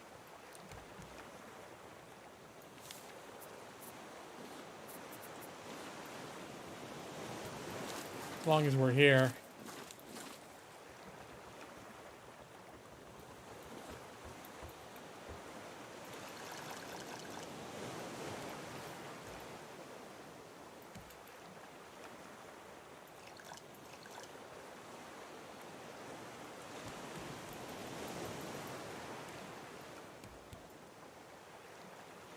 All right.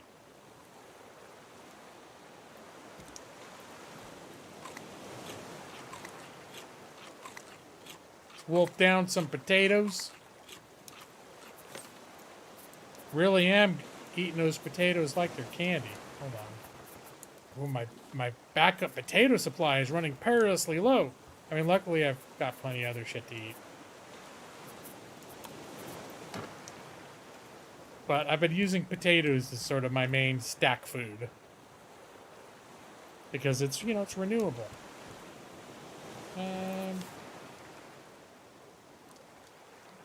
Alright, so my next thing is to circle the island underwater. And I think we want to do that during daytime.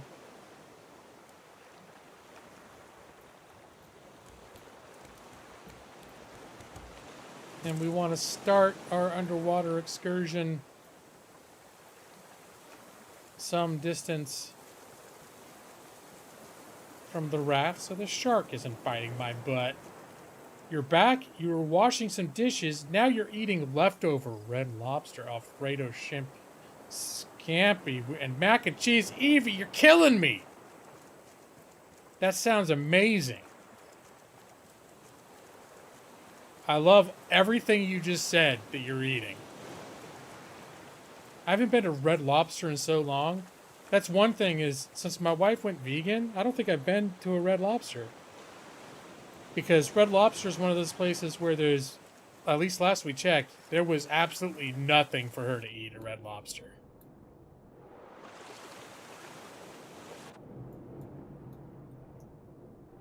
So, we still go to restaurants like some of our old faves, but if there are no vegan options, then we tend to skip it. Hello, Tyler. What's up?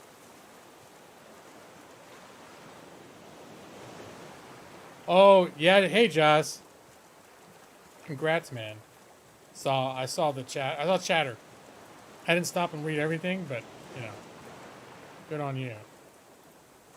All right, there's that flippin' bird. I don't want to look out here yet. Go ahead. Drop your damn rock. Son of a bitch. Go ahead, land. Land somewhere where my arrows can reach you to refill your rock supply.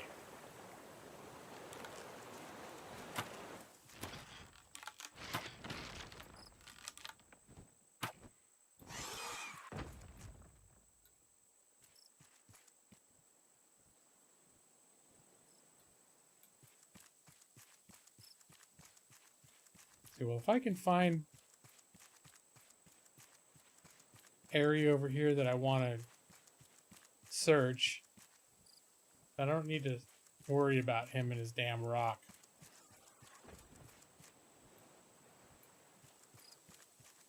All right, there's stuff down there for me to look at. All right, so now let's put on our sea equipment. And right now, the main thing we want is that metal ore stuff.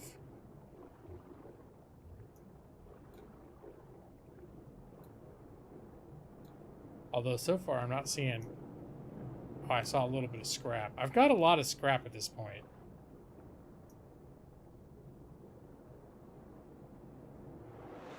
I'd really like to focus on the metal.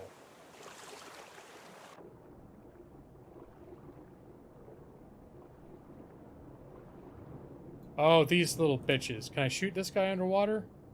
Well, that's good to know. He blows up.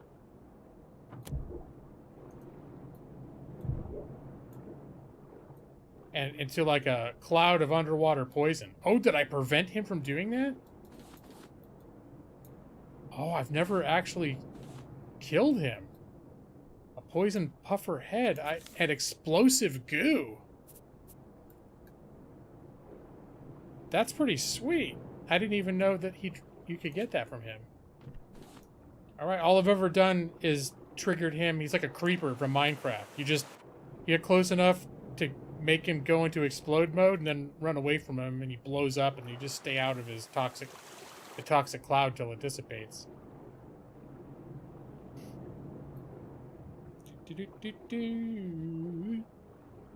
There's another one. Now that I know that this is real bitch tactics at its finest.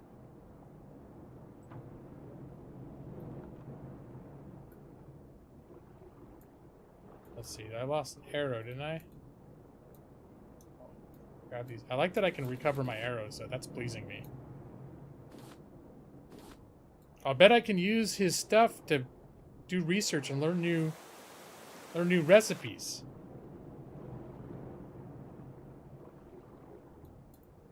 What's going on up here? This is a secret. Let me grab this. Crate full of crap. What's this? Alright. Again, just a bunch of resources.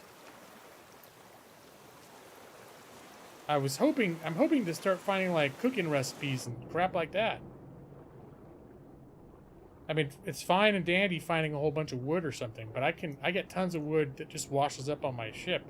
What I'd like is start finding things that don't just wash up into my nets. Alright, here's another one of these assholes.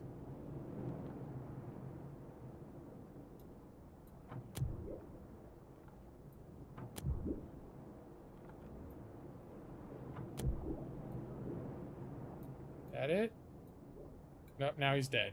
Alright, good. I figured out. Arrows.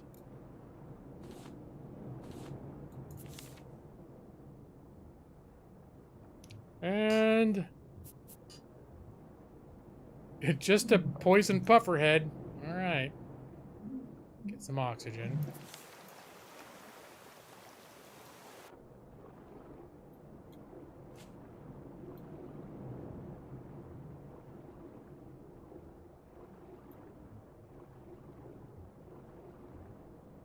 Alright, here's some seaweed. Oh, there's one. Now, I was hoping to just be finding tons of this shit, but so far on this particular island expedition thing, one metal ore. Okay, here's a couple more. And I'm about to need to go up for air, too.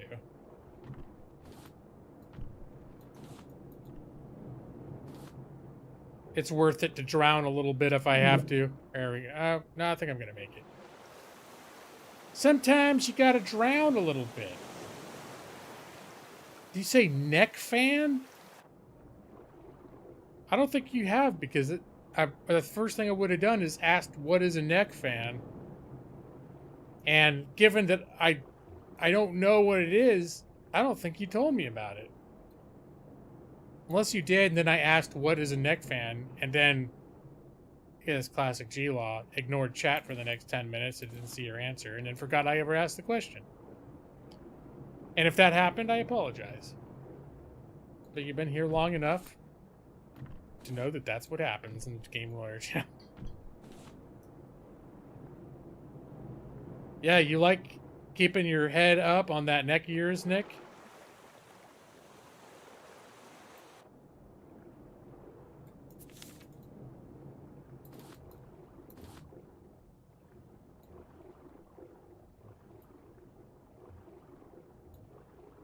Now, here we go.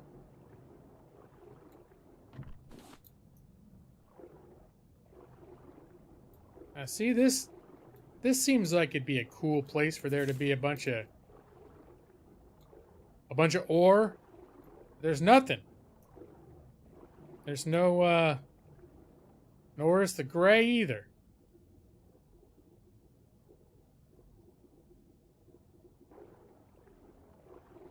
Alright, let's get some oxygen.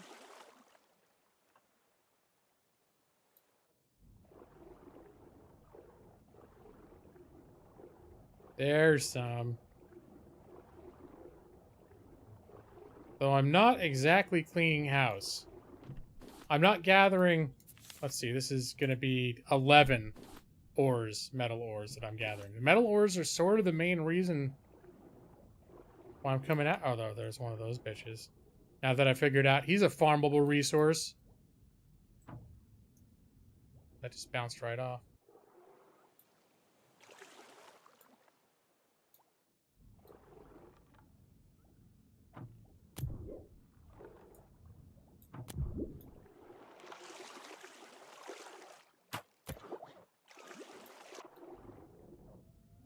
Yep, that's all she wrote.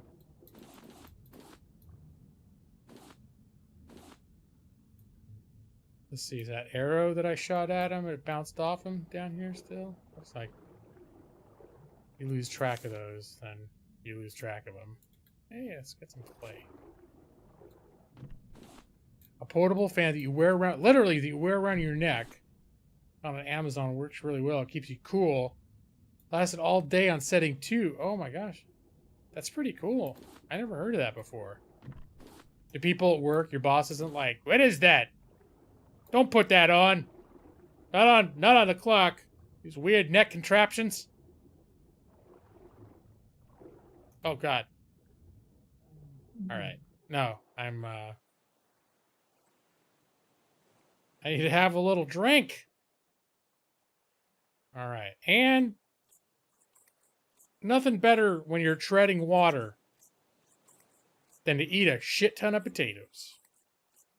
9 out of 10 doctors recommend, when treading water in the ocean, just casually eat 8 potatoes. They don't care. I figured if you were doing it that it was alright. I just thought it'd be funny. If you're wearing your neck fan and like the... Well, it wouldn't be funny if they didn't let you use it, but... It just seems like an unusual item. That there would be some, like, saga around your right to wear the neck fan. It's like, I went to HR. I looked in the handbook. Handbook on page 56 guarantees that I can wear a neck fan. It's like, that's odd that a company would specifically address neck fans, but there it is. All right, Evie, carry on. Carry on with your neck fan. There we go.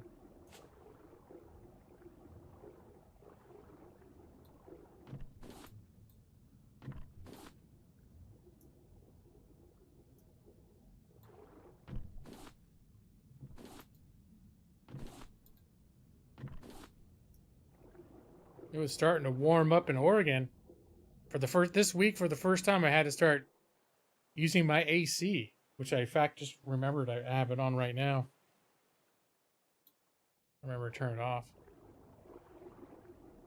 In fact, let me at least turn it up so it's not like on, super cold.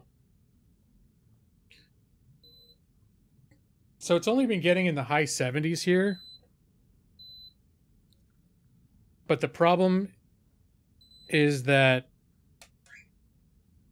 in the last few hours of the day, the sun directly hits our apartment, and it actually is kind of like a greenhouse. It gets really, really steamy in here.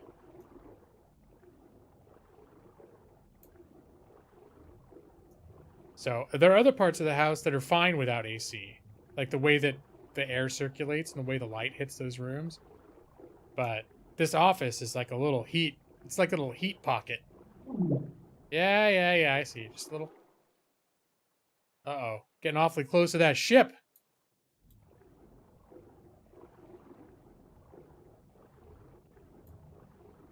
Alright, these things are kind of rare. I'm not sure what I need them for, but I always grab it when I see it, because I remember it being a big deal.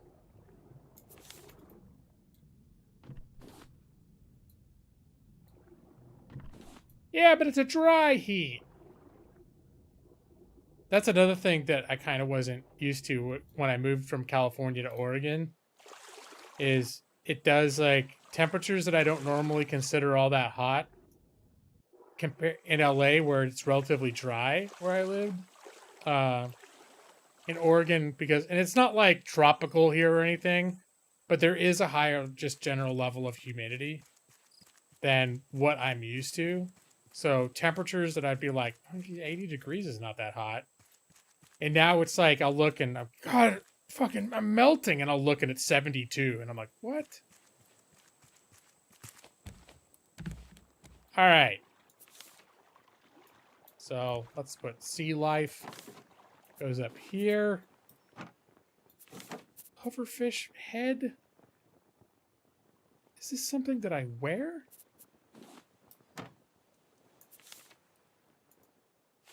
I can't tell what it does, but it is some kind of, it's something that you wear that does something. Just a poison pufferhead. Have no idea.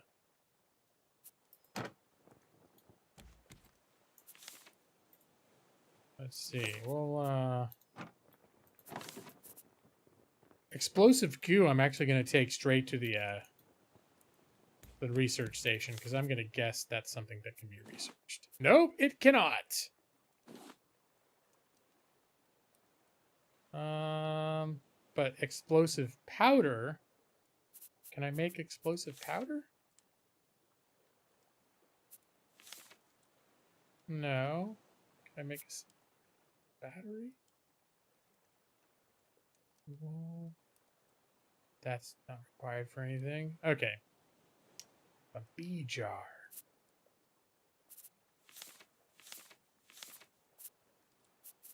Can I make a bee jar? Drinking glass? Not the same. Okay. What? Where is he? I heard the damn bird going. I and my potato plants. Gonna make a dive on my potatoes, bitch? Go ahead, I'm on you. I'm on you. I'm gonna get you. Go ahead, go for my potatoes. Go ahead, do it. I'm not even on the same level. You probably get a couple bites in on the thing. Go ahead. No, he's not falling for it. A watched seabird never attacks potatoes. That's the old saying. Y'all remember that? All right. So we're going to put this up with the sea life. A little bit of that. Going to have that over here. Skip a doodle there.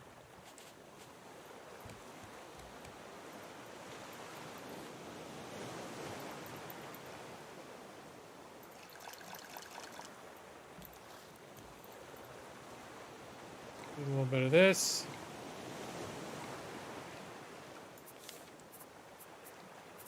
I could probably put some of this crap away.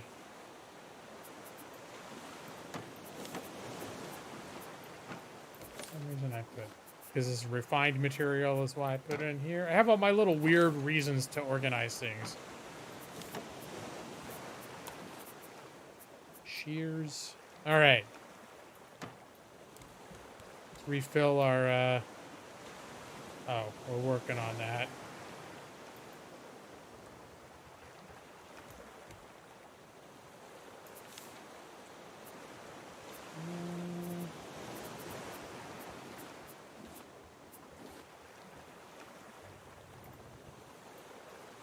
All right, let's. All right, I see you there.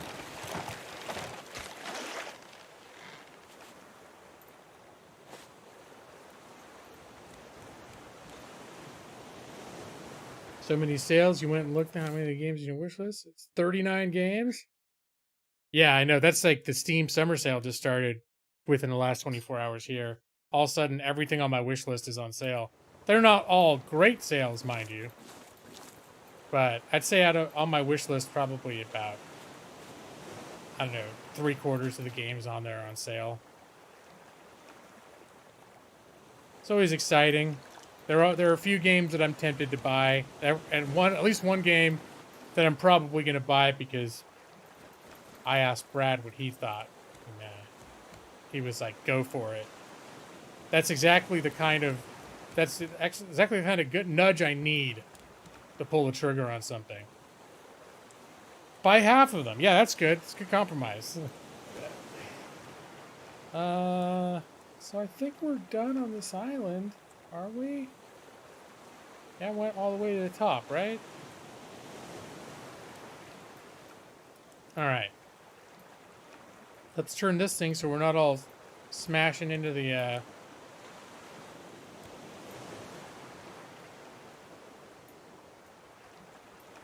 There we go.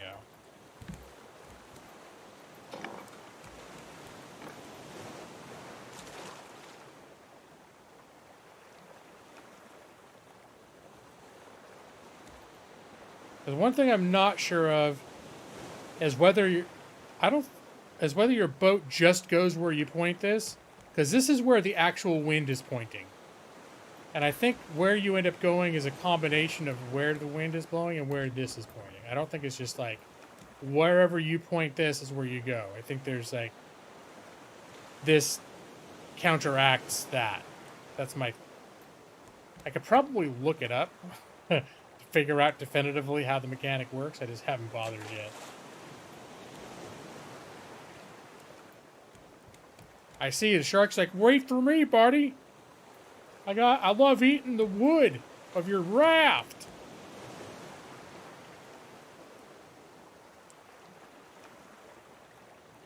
Ah, the rosy fingers of dawn.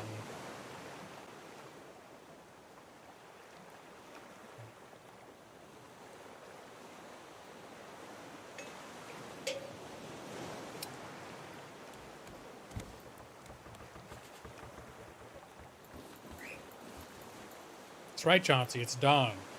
Nothing beats watching the sunrise over 1, 2, 3, 4, 5, 6, 7, 8 potatoes, as they always say.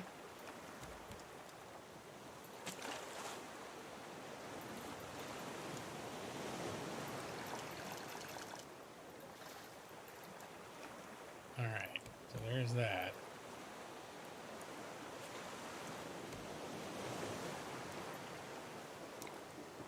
Let's top off my thirst meter.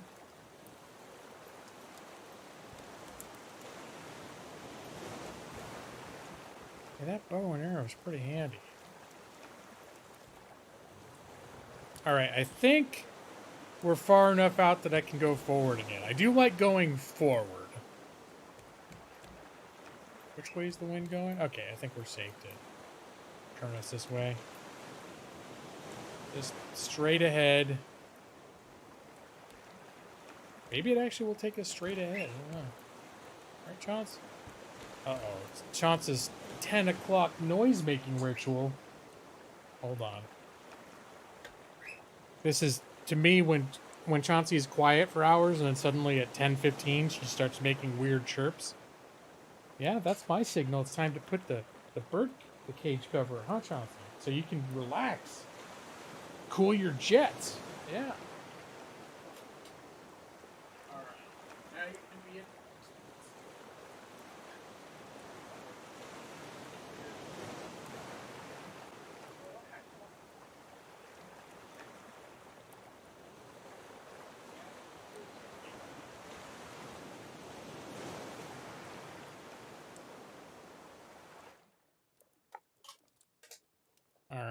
that was an abrupt end to the ocean sounds.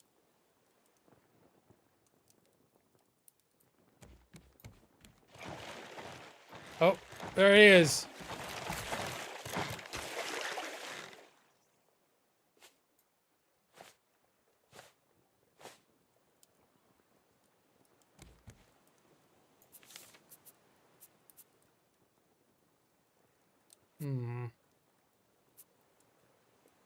Expanding your raft. I thought you could upgrade. Like, this is an upgraded version of that. I thought you could just upgrade this stuff. But apparently, you can't.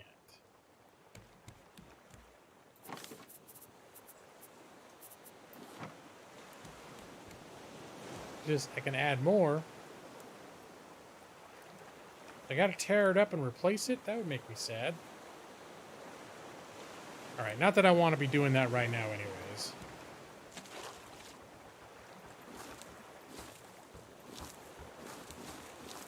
Not when we got potatoes to pick. And potatoes to water. And myself to water. Refill that.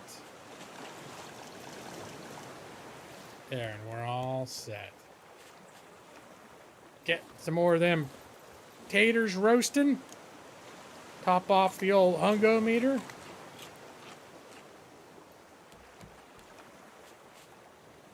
Let's get some more metal ore cooking.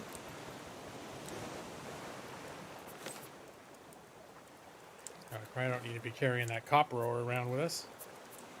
All right, let's top off that.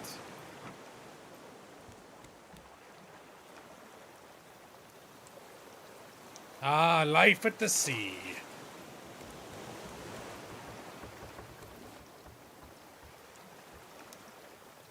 And that's one thing I could do once I had a ton of resources is just, I mean, don't get me wrong. I feel like this is, as far as rafts go, it's not that bad. But, you know, I could make it feel much more like a house. Make the proper kitchen out of this with windows. Little doorway coming through the front door. Maybe I could even arrange for like stairs to go up to the second floor. That'd be kind of cool. I could have like a stairway going up here to the second floor. You know, it's just we can make it really nice. The only problem is if the shark is eating over here and I can't run through everything, that would be a little frustrating. Tracking down that damn shark. Oh, more potatoes ready to go.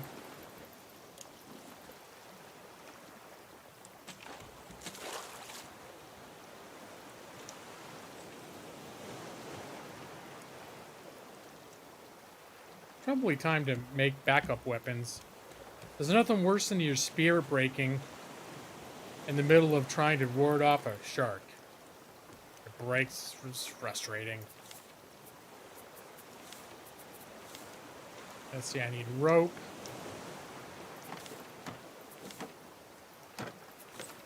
That's down. Oh, I have actual rope, don't I?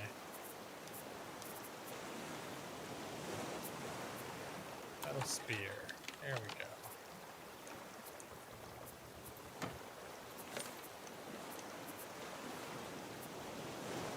So now we've got the backup spear. Probably don't need the axe right away.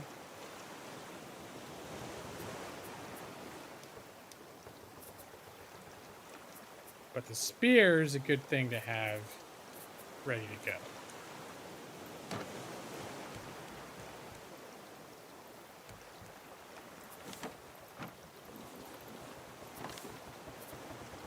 Let's see. I do have a lot of raw beets. Maybe it's time to switch out to beets. There's beet farming going.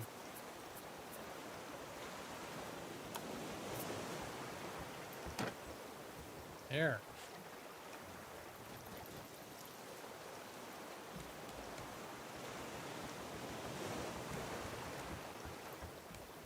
But once I actually get some recipes, I'll probably be sad that I didn't I should make a bowl, huh? I'd probably be sad if I've used all of one vegetable when I find out that I needed a recipe that could have used that vegetable. It was to complete my thought. Let's see, bowls.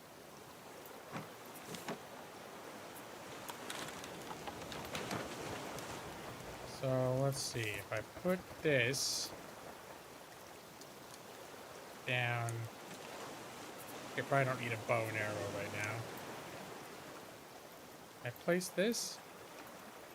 Oh no, I thought that I could. Okay, never mind.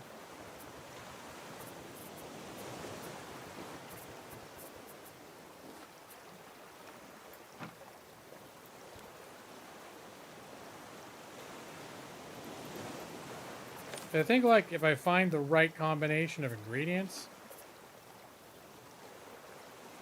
Let's see. Grab a potato. Take that, little, drumstick. Potato. What else? Another potato. Yeah?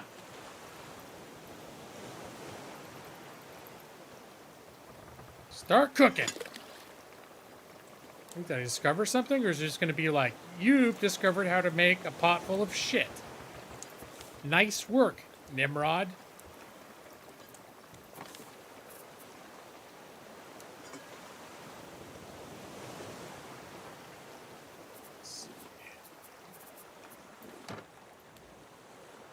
Requires clay bowl. That is looking like terribleness.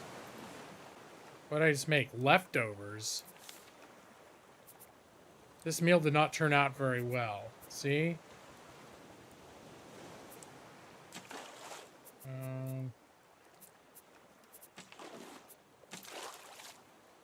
What happens if I eat this? Oh, I've got a little bit of green in my hunger meter. All right. So it stained me a little bit, but... Oh, and did I eat the bowl too? Hey, Brad, check that out.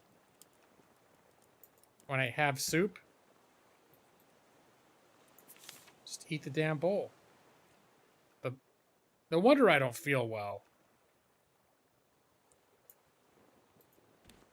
Although now I'm thinking I need to make a bunch more bowls. How much do these stack? They stack in 20s. Okay, good to know. Could I make by trial and error? But I think... Oh, God. Hey, I see what you're about. He looks like he's just about ready to die, too. Gonna put shark back on the menu. Maybe I could find a recipe to make some delicious shark. Crunchy. Oh, I need planks to repair what that a-hole shark damaged my boat. See you, buddy.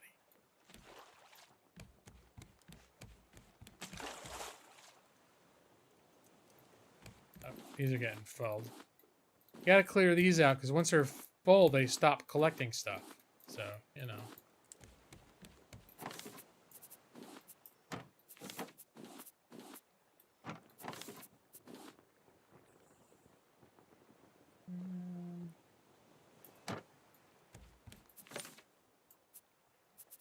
Does it go here?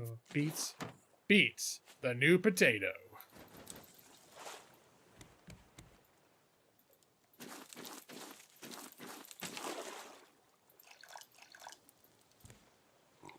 And let's have a drink too. Refill this. Refill that. And refill this with the seawater. Oh yeah, this is a much better system. Oh, that chicken meat. Beets will never replace potatoes. Although, you know, nutritionally speaking, though, they fill up about the same amount. You know. The experience of eating them, though, I agree, Brad. Probably, if you love you some potatoes, it's probably not exactly doing the trick. Hear the seabird.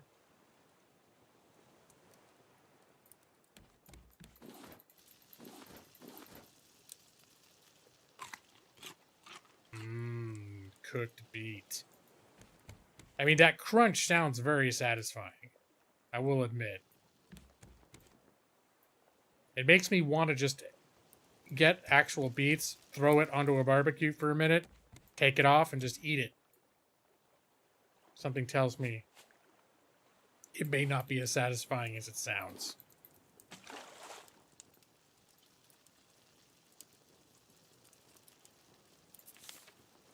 Oh, all those potatoes. Okay, come here.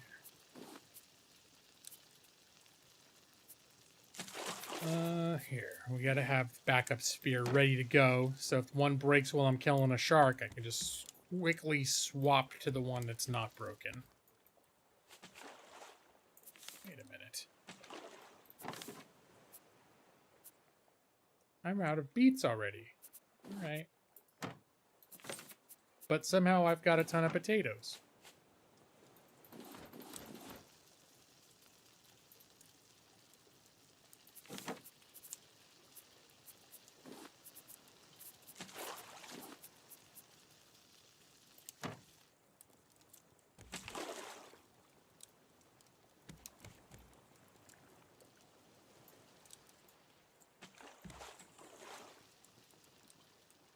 Anyways, it's 10:30. I should probably wrap up the stream. It's a good time. What do you think, Brad? Do you think I've streamed long enough? Nick, what do you think?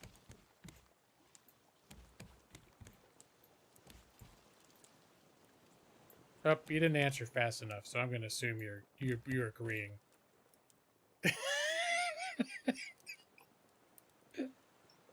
You should probably shut your mouth about wrapping up the stream. Okay. That's not. Wow. Uh-oh. Joss seconds the motion. And here I thought, you know, I said it, and I waited 5 seconds. No one said anything. I thought that was a slam dunk assurance that everyone was like, yeah, well, no. It's a good idea. Even Evie's telling me the night is still young. Evie, it's after midnight where you are. You whippersnapper. I mean, it's like after 1 a.m. where Nick is. Well, where Brad is, it's like 2:30 in the afternoon. Still on Friday. Are you at work right now, Brad? Still? It's one of the reasons why I settled on Thursdays, is Thursday nights for my streams, is because I figure it's Friday right at the end of the work week for Brad, so he's in an extra good mood. So then Brad will subconsciously associate me with the feeling of finishing work for the weekend. It's like it's very deep psychological, you know, manipulative tactics that I'm using on Brad here. But that's why I do Thursday night stream, you know. While I'm streaming, Brad's like 90 minutes from finishing his work week. That's the best part of the week for me, is as I'm getting out of work on Friday. Because it's the longest period of time during the standard work week that I'll have between where I am and when I need to work again. Although I cared more about that when I had jobs that I hated. I'm a little less concerned about that these days.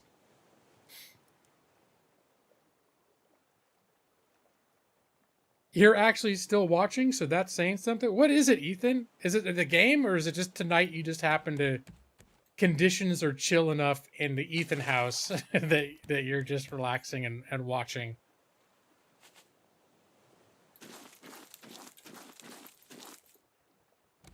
Or is it there's something about watching me play Raft that is like, wow, you know, I just can't stop watching this compelling Raft gameplay.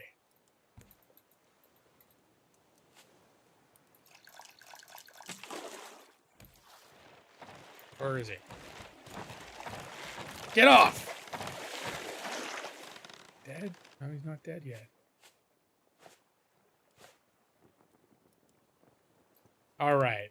So you're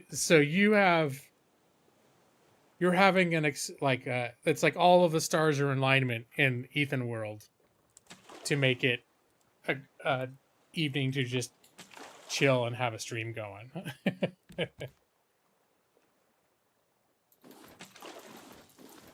That would have been interesting though if it was specifically because I was playing Raft.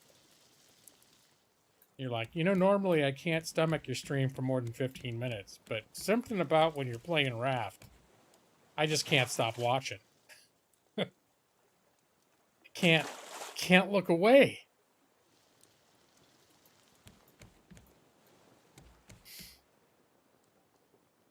All right.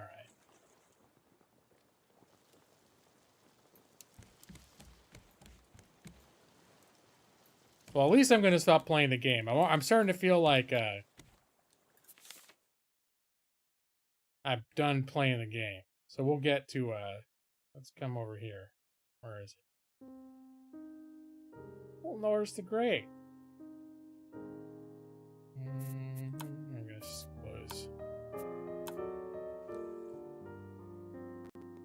It would be a shame to let Ethan down on a rare chill night.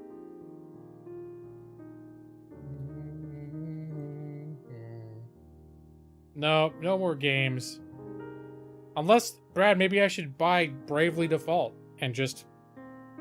You think I could get through that game tonight before the stream ends?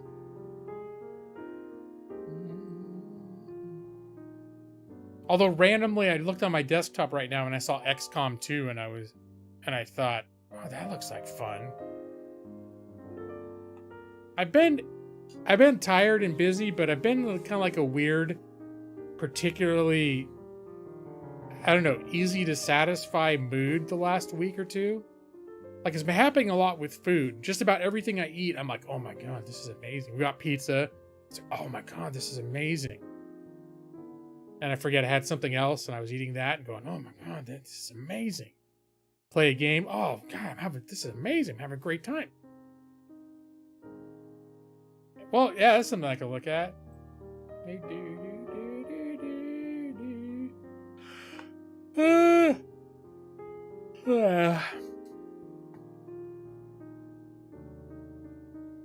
So, of course, Sims 4 base game for $4.99. That's pretty good. Though there's probably another $300 in DLC if you don't watch your footing. Oh, you got all the Civ 6 DLC? Yeah, at a certain point in the last couple of years, it was on, like the Platinum Edition was on sale for like $14 or something, and I picked it up. We made some fried food instead of actual supper. Well, fried food is good. It's delicious. Just about anything can benefit from being fried. Except for, your overall health. That's probably not always benefited. Alright, so this game, Planet Crafter, for people that... Actually, I think I play a lot of these games, but probably most of you actually don't like these kinds of games. But I've actually heard this is pretty good. It's a little bit like Subnautica, except Mars. Where except you actually terraforming. You're picking up stuff and you build stuff and you're actually changing Mars, like the atmosphere, and then it's getting to where you can start growing green plants and having actual little ocean, little lakes and shit like that. It's one of those I've kind of got my eye on. Still in early access, but everyone I know who's made videos, since played it and made videos about their experience, has made it sound like it's pretty enjoyable. If you're into this kind of game. It's on my radar right now.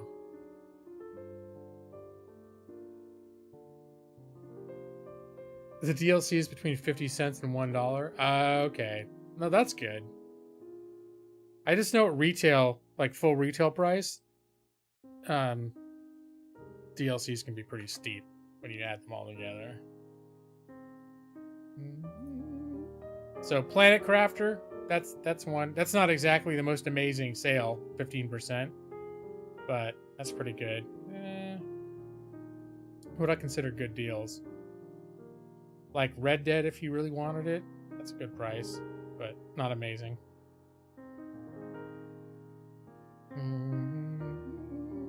Not. I mean, these are like, for example, Mountain Blade 2. I got my eye on this, but I'm not making a move on that for this. I'm looking more like 20, 25 bucks. If it drops that, I'll pull the trigger. New World, if you feel like an MMO, that doesn't have a subscription. So it's probably not like you're going to be the new best MMO you've ever played. But I think like I played it on a trial weekend and I had enough fun playing it during that trial weekend that I could say like, yeah, you probably get $23.99 worth of content out of that game. I think the problem with that game is the more time you invest in it, the more you realize that that's been time wasted. So that's why people get pissed. How could you afford not to play? Well, mime is money, you know? So God of War, again, this is supposed to be an amazing game and a good PC port to boot. But if I really felt like I was ready to play God of War, like right now, if I bought God of War, I probably even wouldn't even play it. I'd probably just keep playing the kind of weird rando games I've been jumping between. Whereas if I got Bravely Default 2, that is a game where the way that I'm feeling, if I purchased that, I would probably start playing it. But yeah, God of War looks like an incredible game. It's just, I know if it was in my library right now, I just know I wouldn't, that's not where my head's at, is to play that kind of game. Though there have been several times where I was like, if I had that, I'd play it, but it wasn't a burning desire. That's sort of, where it goes. So this is like 20% off. It's enough to, like make me think about like, do I want to play that? And if I was suddenly like, yeah, you know what? If I had this game right now, this is the game I would want to play the most out of anything that's available to me, then I'd probably buy it at that price right now and get it. But I don't feel that way about it. So I'm like, and it's not like oh God, 20% off. Like drop everything. You gotta get it. Well, I feel like the new God of War game is a little bit the way like the new Tomb Raider games were. I mean, it is supposed to be a sequel. Not like Tomb Raider's a flat out reboot. But I think the new God of War game is in some sense catering to a new generation of players. That's the impression I get. And it also plays a lot different than the prior games. But I think it's that now. Josh said it's the only one you played. Did you feel like this game was made to? I mean, I'm sure it caters to the people that played all the games. It's probably got fan service for that, but it seems like it was made with newcomers to the series in mind. Is that your experience with it, Josh? It wasn't like, I have no idea what the hell's going on because I didn't play the first 3 games that came out 15 years ago. Let's see. Resident Evil Village. That's not a great price. If you were dying to get it, it'd be worth it. I'm not. I didn't even finish Resident Evil 2 Remake. I just burned out on it. You'd play the other Tomb Raider games to reboot Bought Your Eye, or you like the franchise. The Tomb Raider in particular, I think, like, it doesn't really matter at all if you played the earlier games in order to start, like, the new rebooted franchise. Like, the reboot was literally made for people who are just like, hey, I've always heard about Tomb Raider. That looks cool. And starting from, like, step zero, rebooting the origin, etc. So I'm sure, if you played the past games, maybe you could appreciate the reboot a little more, possibly. But I don't think there's anything about the reboot that, if you came into it fresh and that's the first one you played, you wouldn't be suffering for that fact. Like, oh man, I should have played the first 6 Tomb Raider games. Because reality is, I played the first, 2 or 3, and they were cool for the time, but they're rough. They are rough as hell. By today's standards, they were some of the first, real 3D action platformers ever. They were rough. The controls were janky. SnowRunner? I streamed this once. It's obviously not for everybody, but $17.99, that's worth it if it looks like the kind of game you'd like. That's one I keep thinking I should go back to. Divinity Original Sin? What's the price on these?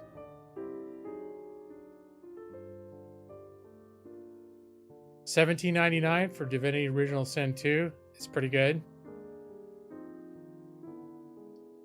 They're not really true sequels, and 2 is so much better than 1 that if you don't have any of these and you were like, hey, I'm thinking about getting Divinity Original Sin, I'd say just go straight for 2.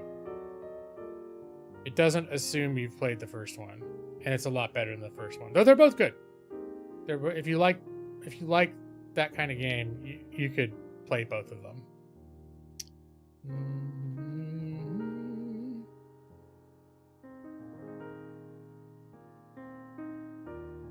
The story seemed self-contained. All right, Joss. Without the previous love for the franchise, it didn't stick out over other games. Okay. You played the Star Wars game? Does that count? I can't remember what the history is on that. Were you someone that never watched Star Wars, but then you played that Jedi Fallen Order and liked it? Is that what? I'm forgetting where that statement fits into your Star Wars history. But Star Wars games in general, they stand on their own. Well, I guess Knights of the Republic 1 and 2. 2 is almost its own story, but it probably relies on you playing 1. And then playing Star Wars, The Old Republic, the MMO, in some ways, you'd benefit heavily by having played the earlier games. So, but it's also intended for people who've never touched the earlier games too.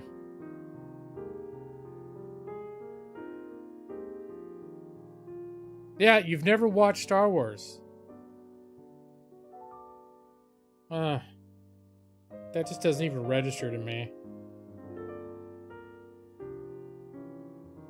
It's one of the movie franchises you try to get them to watch. You just put Lord of the Rings higher up on the need to watch list. Guess it's all relative. Star Wars, I feel, is a lot easier to get into. It's a lot less of a time investment. And for me, really, when it comes to Star Wars, I would just say watch the original trilogy, episodes 4 through 6. That's really the only thing you have to watch if you want to be a person who's covered your Star Wars bases. And then everything the prequels and the sequels are all just sort of at your discretion, and all the spin-off movies just at your discretion. But the original trilogy is what laid the foundation, and I think that's if you're looking at it and you're like, oh, there's just too many of those effing movies, I wouldn't know where to start. And then there's a million books and animated series and video games, and it's just it's too much bullshit. I can't deal with it. Lord of the Rings is better by a lot. It's not competitive. Well, if you don't like sci-fi and you like fantasy, then I can see how Lord of the Rings would have an edge. Although I would argue that Star Wars is more fantasy than true sci-fi. Even though they've got, they're in space and there's ships and lasers and shit like that. I consider like Star Trek is a lot more actual sci-fi, where they're trying to be like, this is what it could really be like once we have the technology to go in space. Star Wars is like, let's have a glowy sword adventure with magic, but we're going to put it in space. It's going to be spaceships. Some people disagree erroneously. I have a hard time trying to make some definitive, objective statement that Lord of the Rings is better than Star Wars, and I love both series. But my bias could be that, Star Wars got its hooks, those movies got their hooks into me. Like, one of my earliest memories of being in a movie theater was when the original Star Wars released in the movie theaters. And it's like far enough back that it's just this vague memory. Like, I don't clearly remember watching the whole movie, but I remember I did, and I was like, it was my favorite thing ever. Wizards with light swords using magic. Yeah, I agree. So, honestly, when Lord of the Rings came out, I had some issues with it. I had some issues with like the directing. I had some issues with like the acting. It didn't feel like super, in that sense, super well done. Like the quality of it, like all the art design, the visuals, and just what they did a good job presenting the story. But it was like, literally, it was the acting and the delivery of lines that I just wasn't always on board with. And that's one of the things where, like, Star Wars has its own issues with that, and to some degree. When you get into the prequels, I have a really hard time with line delivery and direction.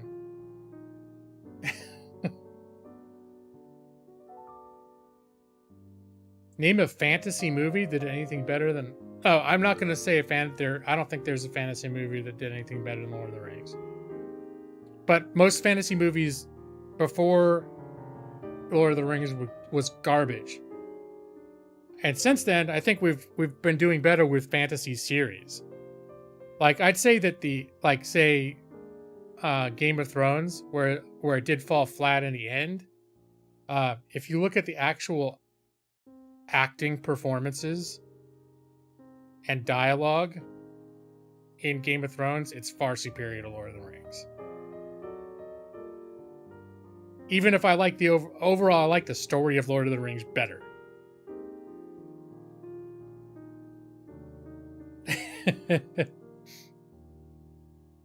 Yeah, well, I already admitted, Nick, that I have biases. I have some bias. So, I think someone that's all that stuff happened, they watched it all like after the fact, and it wasn't that their childhoods weren't built on Star Wars. Because Lord of the Rings, actually, the Hobbit and stuff, my childhood was built on that stuff, but not the movies. The movies came out when I was in my 20s. So I experienced the movies for the first time as a fully, like, late 20s, critical-minded adult who had worked at a video store for 10 years and seen a ton of movies. So, yeah. But no, I will concede. I've got a big old blind spot for Star Wars.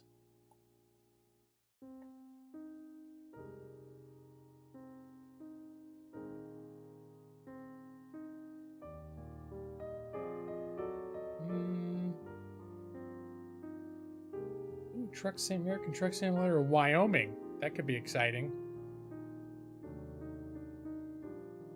Now I'm curious just to see which things I don't have for American Truck Simulator.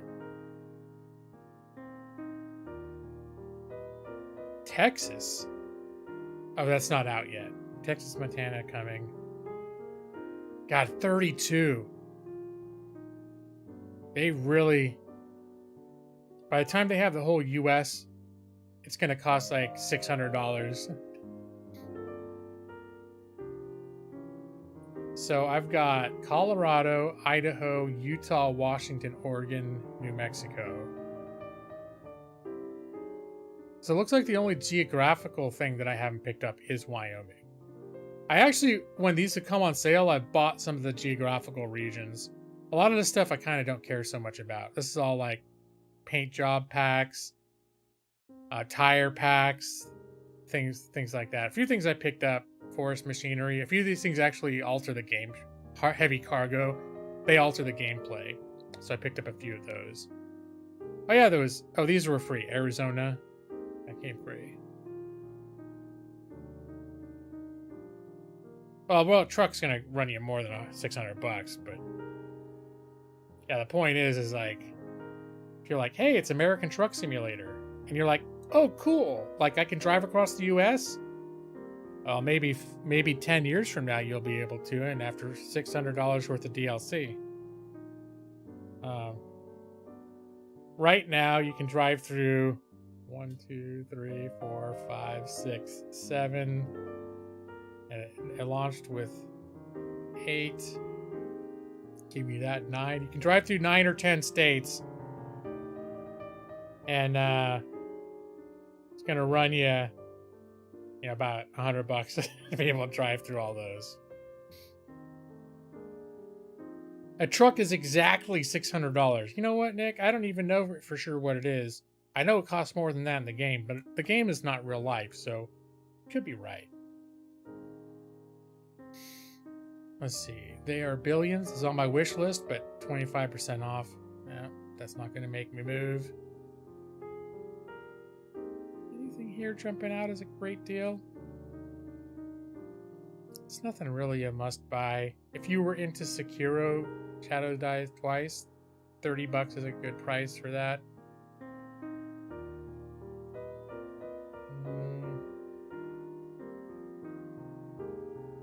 Ooh, Like a Dragon for $26.99 would be tempting. If it weren't available for me on Game Pass, I would be tempted to get that. That's one of those games I still kind of intend to play.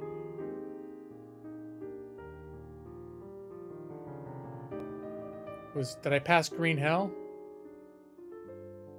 Green Hell supposedly has a ton more content. That's a game that, if I'm in the right mood for it, I plan to revisit. Because there's a lot more content in there than there was when I played it.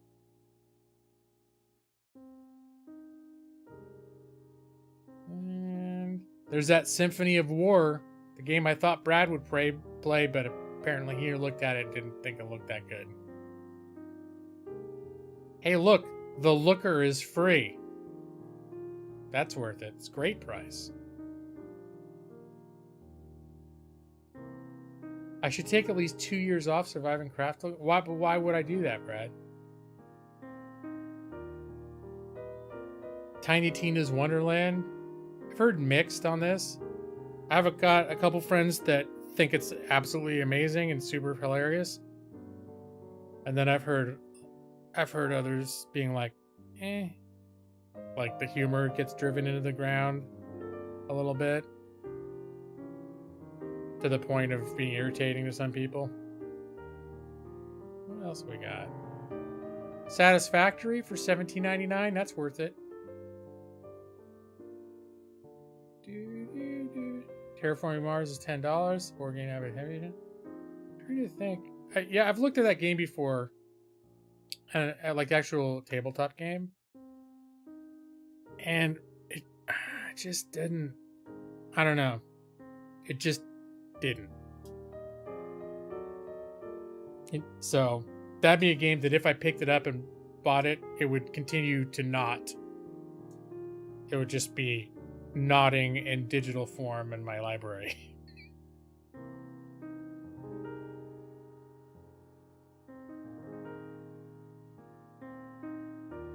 How anyone's... Yeah, Brad, you're like on fire with being critical tonight. I enjoy them because I got a thing where I enjoy, and apparently I'm not alone because it's a like massively successful genre with certain audiences. But it's sort of almost like the same reason why I like camping in real life. it's because I like taking a spot that's just a chunk of dirt and trees and putting things up on it that make it feel like a little, like I live there, like a little home. Building a place, making my little place out of this little spot of nature. A green hell is different from the other ones because it's a lot more realistic and it's a lot more, in some ways, punishing, which some people would, that's a turnoff for them. But the idea that there's different, like that I can get different food poisonings, or I can get diseases, or I've got to be, very careful of different things, and there's like all these layers of realism to them. I actually like that because for me that's immersive. That's like I play Skyrim, and I'll add, not always, but I'll add immersion mods that make it so that you can starve to death, or you die of thirst, or get diseases. You got to take care of that shit. You have to sleep, all that stuff. I just find that kind of thing immersive. Raft is not quite as realistic, but they have food and drink. Skyrim. Dungeon Alchemist. You can make maps for virtual tabletops. I think I might have looked at that. And could you make a map that you could adapt to I guess probably you could if you could adapt to the tabletop that you could use for who's it that I use, Fantasy Grounds. The downside to that is I really don't foresee me homebrewing. I own every published adventure, and my thing is more about I just don't have time to homebrew a world or a whole adventure. But what I like about published adventures is they lay out a groundwork, and then I can kind of use that like a sandbox that I can do things in there to make it my own, and evolve my own little storytellings in there. But like wholesale, I'm gonna invent a world, and then I'm gonna invent, all that. That was something in my 20s I was more inclined to try to do.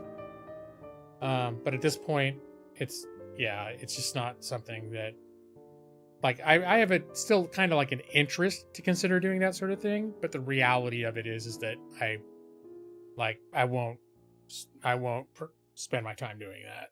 I don't think.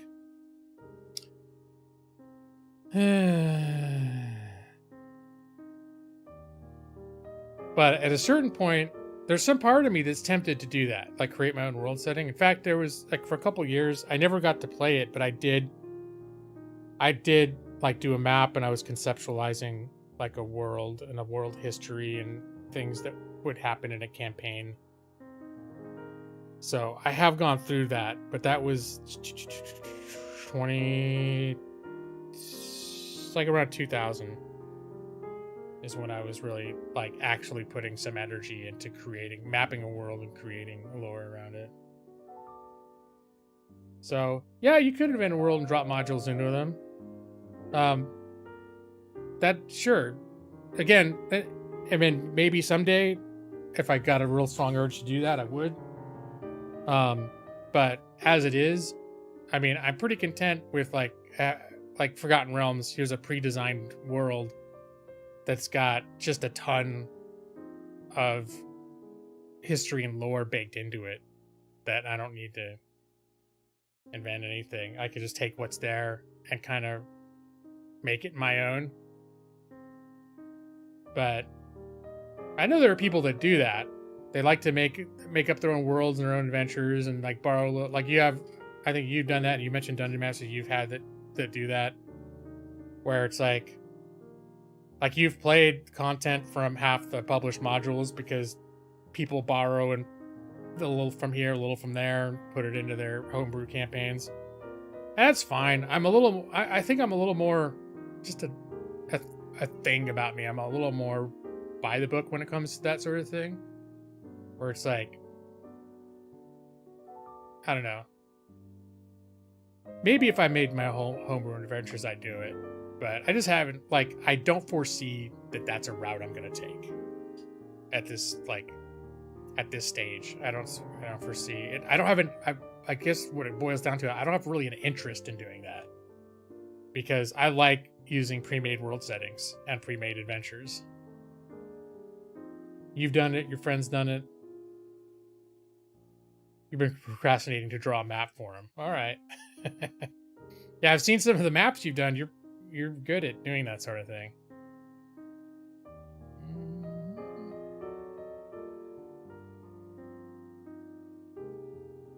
Ori, eh. Celeste, eh. Planet Zoo, if you didn't already get that from Humble Bundle, $13.49 is a decent price for Planet Zoo. Of all those, like, Planet Roller Coaster, they also did the Jurassic Park games. If you like that kind of, like, theme park thing, it seems like Planet Zoo is the best version. This company has done a whole bunch of them, and this is sort of their best, most refined version of that. And the addition of taking care of animals and animal needs is supposed to be pretty good. You're charging him one crazy character concept. Okay.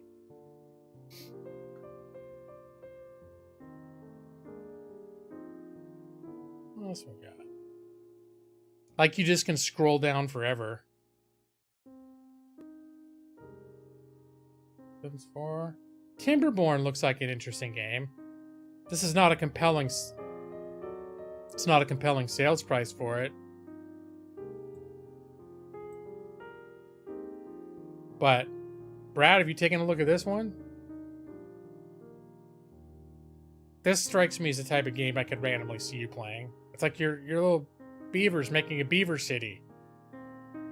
But the thing that makes a difference is about this than other city builders is it's all about, like, there's flood cycles and stuff. So you've got to be really conscientious of, like, where you're building and how you're regulating water flow and that sort of thing. Seems kind of interesting. And it's got kind of a charming look, too. It's unique. It's a unique timber tech game. So this is one that I almost have bought a couple times, but then the barrier, well, not barrier, but I'm very often not in the mood to think and plan this much in a game. So every time I've thought about it, I'd try to be honest with myself and be like, if I bought this game, am I really in the mood to, like, dive head first into a game like this to really figure out how all the pieces fit together? And whenever I've considered buying it, the answer's been no. But this is one of those that, like, next time this sort of game is jumping out at me, I can very easily see myself getting it, because it looks like a unique spin on the genre.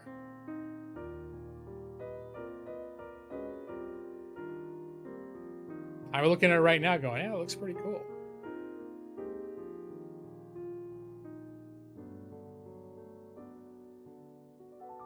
Let's dive in, no shush. Oh my god, it's after 11 too. I gotta be careful. Which one was Spiritfarer?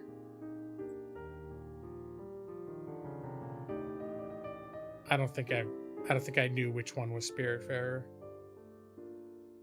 Well, people love it. Cozy management game about dying. As ferry master to the deceased, build a boat to explore the world, care for your spirit friends, and release them into the afterlife. Well, that sounds like it sounds like it's gonna make me confront my mortality in a way that I don't like. I don't casually always want to do. But looks like an interesting game. Probably worth $8 or $9.89. Necrosmith. Encased. Is this the one that's like the Fallout? It's like the original Fallout games. Might be thinking of something else.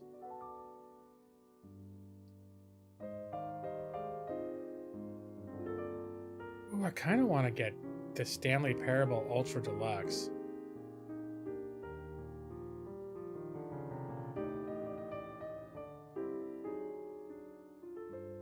I'm a little bitter that I didn't just get this. Like, because I owned the original, that they weren't just like, hey, here's this, like, remastered. But they didn't just remaster it. They've added a ton of actual content to it.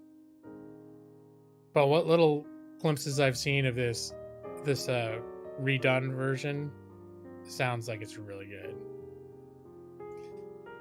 Yeah, and even like it tongue-in-cheek references the fact that it's a remake, and they do certain things they put into the game in response to what people did with their original game, like either criticisms or if they saw that there were people playing it and exploiting, like finding certain exploits, they'd like do stuff in this version to specifically call it out or address it or mess with people over it.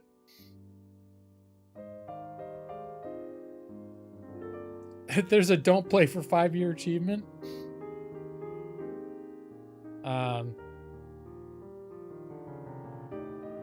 But yeah, this is one. Let me see if we can turn this off.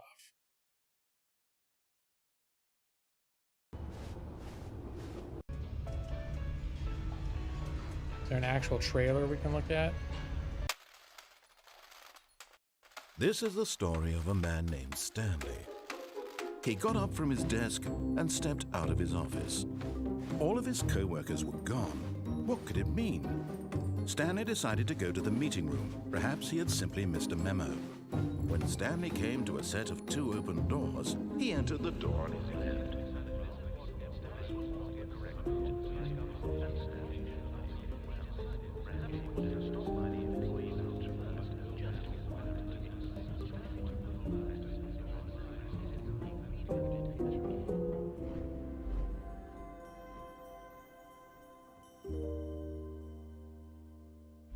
Oh, new content? What does that mean, new content?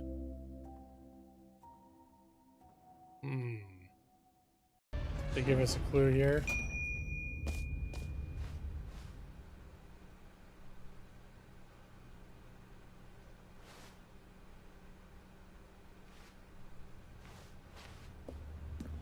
Is this they have a demo that you can download? It's basically an advertisement for the Ultra Deluxe launch presentation.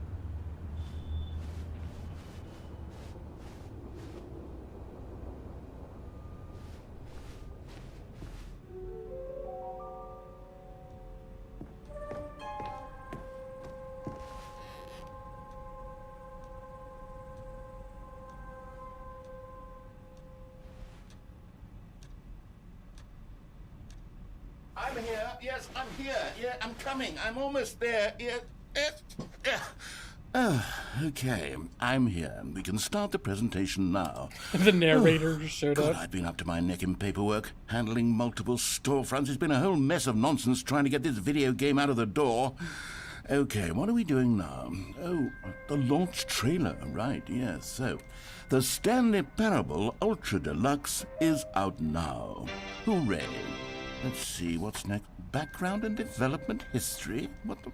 I don't have time for all of this. Who wrote all of these slides? Who even cares about the game's development? Look, the Stanley Parable first came out in 2013, and now the Stanley Parable Ultra Deluxe is an expanded version of the game with a massive amount of new content and endings. There. Easy. Done. Moving on.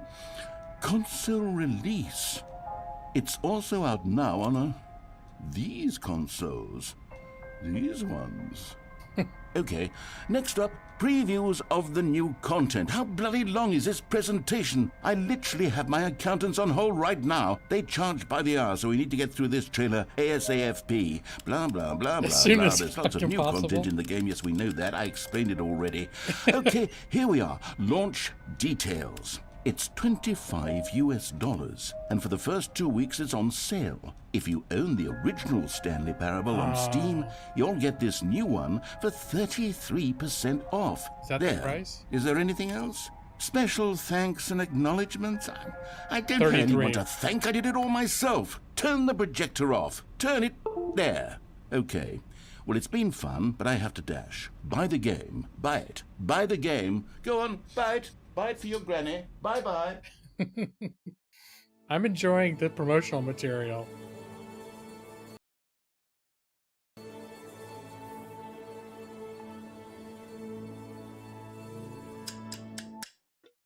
This is the story of a man named Stanley. Stanley worked for a company in a big building where he was employee number 427. Employee number 427's job was simple.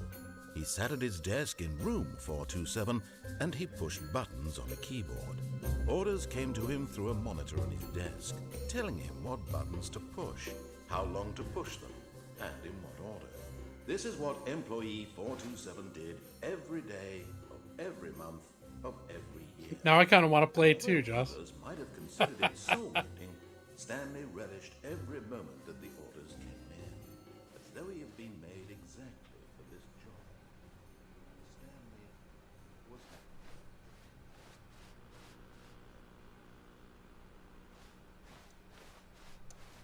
One day, something very peculiar happened. Something that would forever change Stanley. Something he would never quite.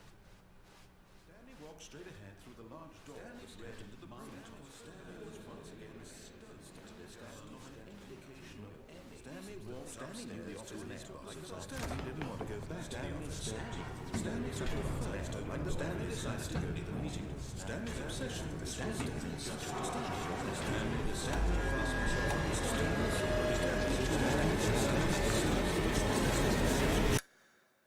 Oh, come now. You don't want it to end already, do you? Why don't we begin again?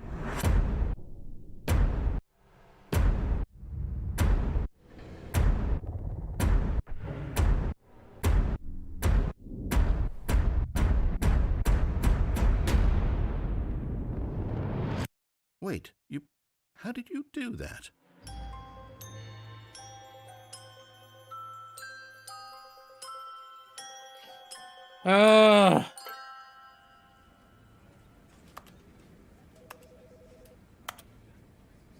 Son of a bitch. Alright, this is one of those I'm almost like, just click it and buy it. But this is going to be on sale for like the next 2 weeks. That's one of my plans on day one of the sale. But I am going to actually add this to my wish list now. So I can peruse my wish list and remember that this was something that that is definitely on my radar.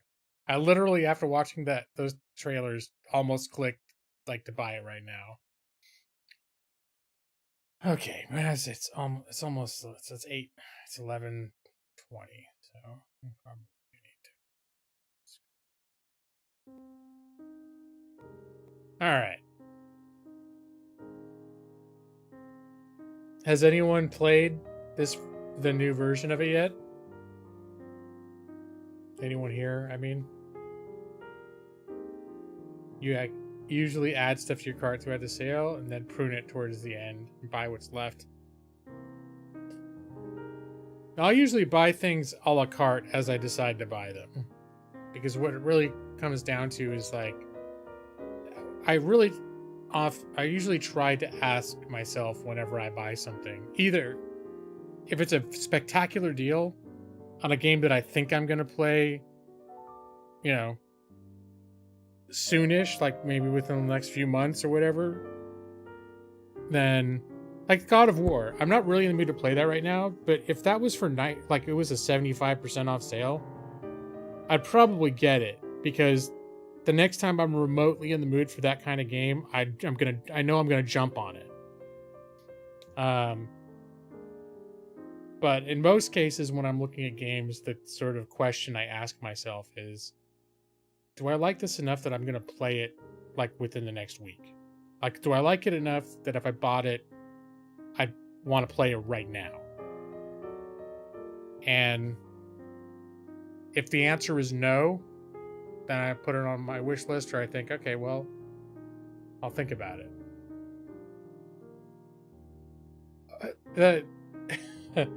That's the one that I have, Archives Collection 2. Yeah. No, that's what I own already, Brad. Matus is maybe advertising for everyone else's sake. Because that's the one that I bought. That's the one you watched me play. It's the one that's got Pool of Radiance. I don't need to buy it again. Let me see.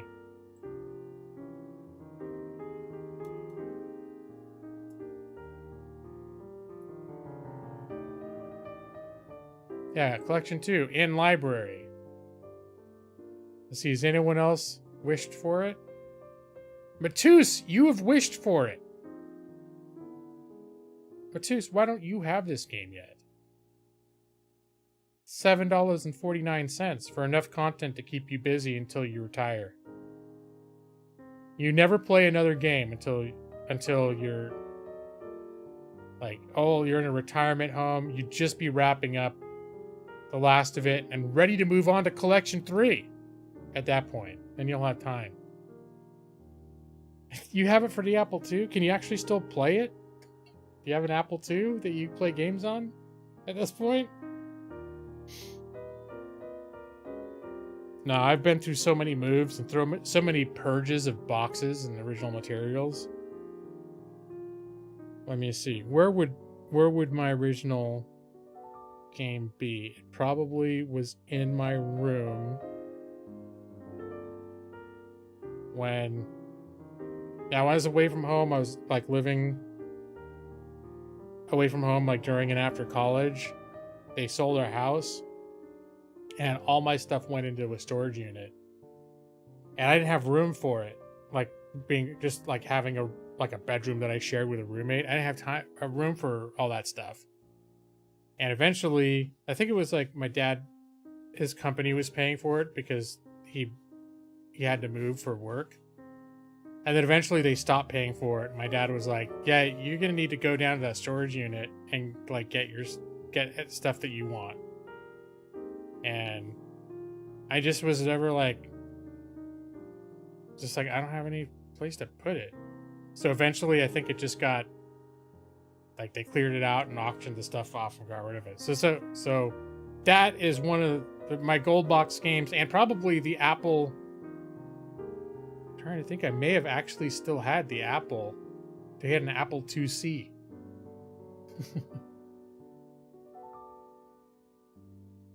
I can't remember if I still had that though. I think I did. Because my mom had a Mac. It was like one of the original oldest Macs. And that's what I actually brought to college, and had a laser printer.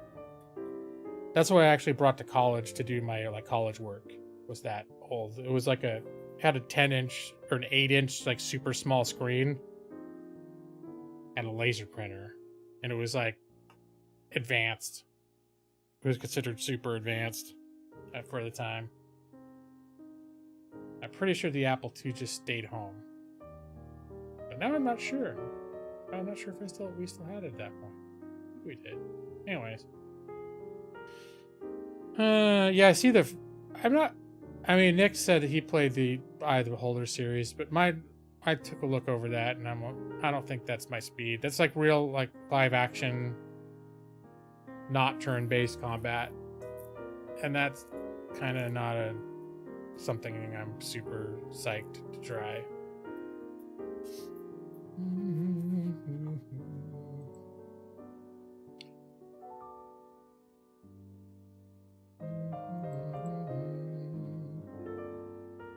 Let's see. Oh, look, Brad. We can browse by survival games.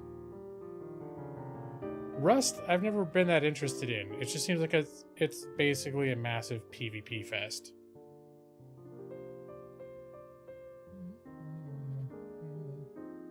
Look at all this shit's in my library.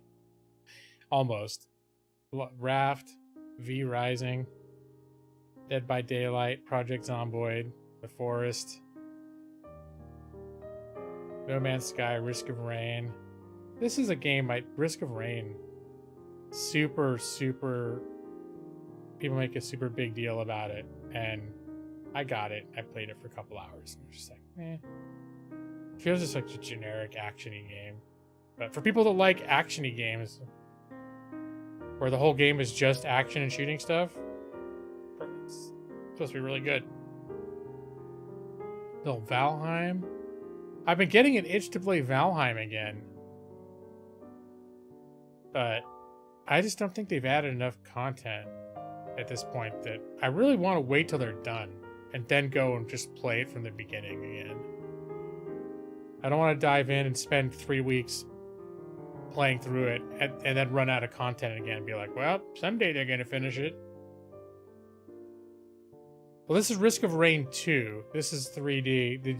Now, the first one, it's like a 2D, more like a 2D platformer shooter, which I have almost zero interest in.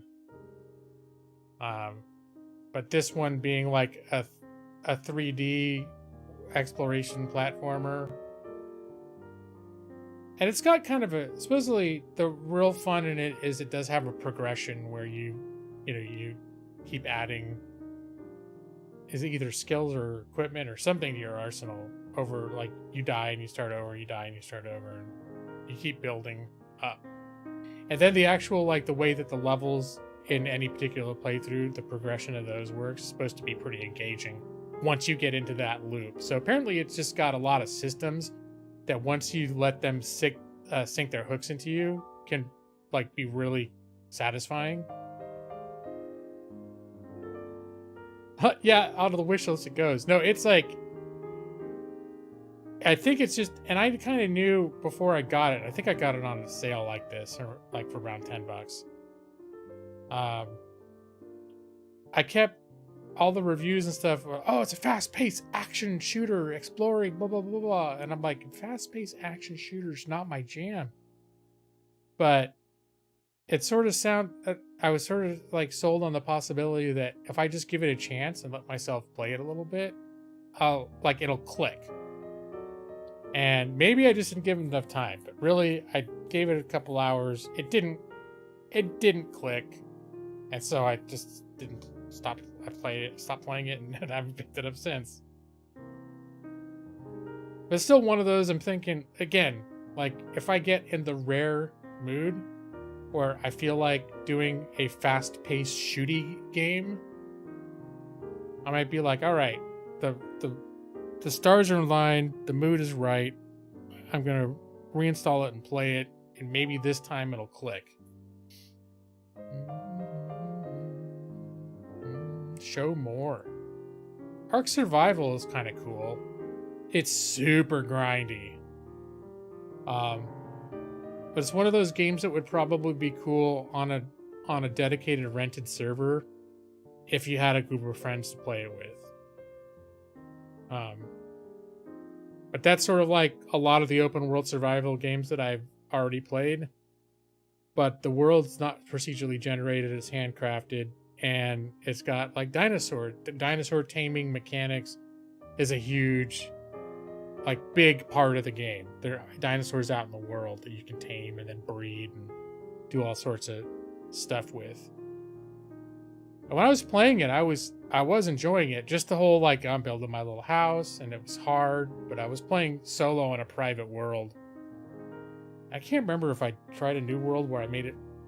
I think that's one where you can make all the settings, so it's like you get more resources with everything, but I really think it's a kind of game where it's meant to be played with other people. Again, Satisfactory for $17.99. Goodbye. Quarry. It's like a horror game. RimWorld for $31.49. That game never goes on good sales. Subnautica Below Zero for $15. Yeah, it's worth it. Dying Light. Conan Exiles for $19.99. It's been a lot cheaper than that. If you play a game you play alone and turnip resource game, grinding is the boring part for me. You want to build and explore. Yeah, it might be the kind of game where if you tweaked it that way, it would be more fun. Because I really thought like the world seemed interesting, and I think like by default it comes with a few maps, and getting additional maps wasn't that costly, at least not on sale. So that like, I could totally get why people would like it. And I was, like, immersed in it.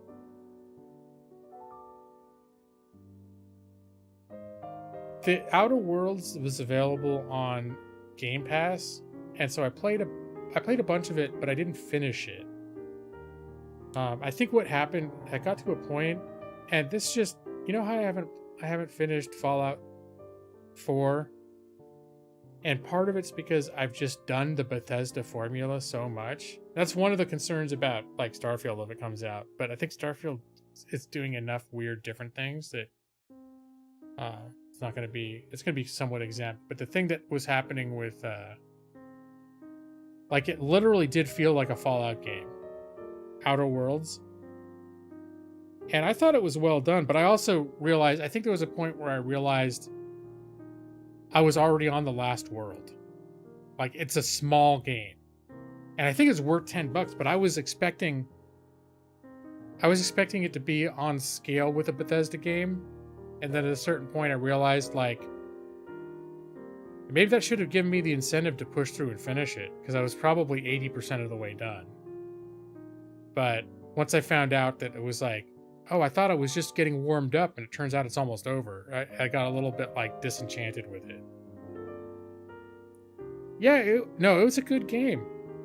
But it really feels like a Bethesda, like a Fallout game, except instead of in post-apocalyptic Earth, it's in futuristic, a futuristic, like, sci-fi setting.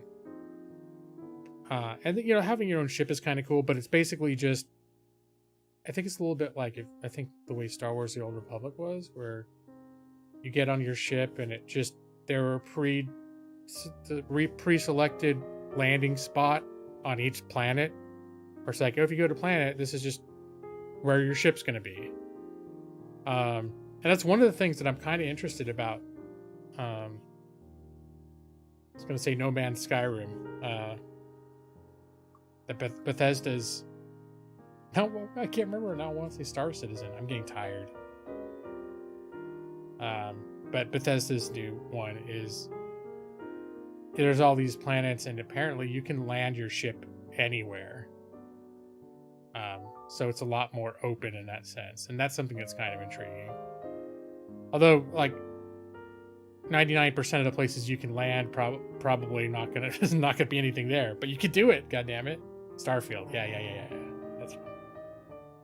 But I felt Outer Worlds seemed like it was really good. I thought the writing was good, and I thought, you know, what I was doing was interesting, and it's definitely a good game.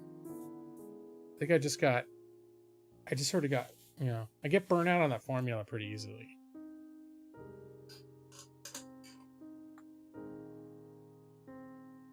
Which is one reason I haven't gone back to Fallout. I haven't gone back to Fallout 4 in like 5 years.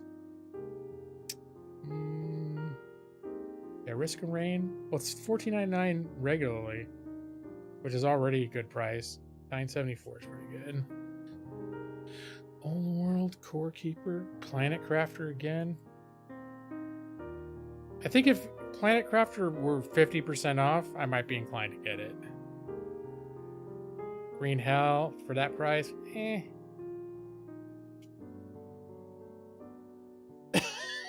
Brad, have you been one of those super spenders? Did you get the $75,000 cruiser for Star Citizen? I'm honestly curious to see where Star Citizen ends up, because it still could end up being an amazing game, but I'm also like, dude, you guys, you've been working on this for a decade and it's still barely playable. But they keep legitimately adding like cool looking systems and cool things, but it's like, holy shit. Even if it's still not done yet, you should be further along than you are now. So I'm sort of more on the skeptic train when it comes to that.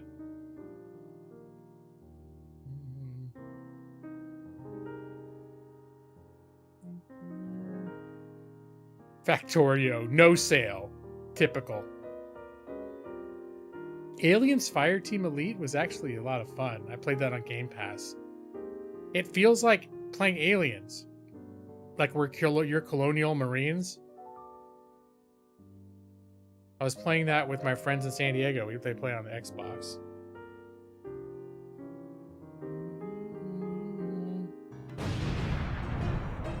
I just didn't realize I wasn't even showing this. I was looking over this stuff and not...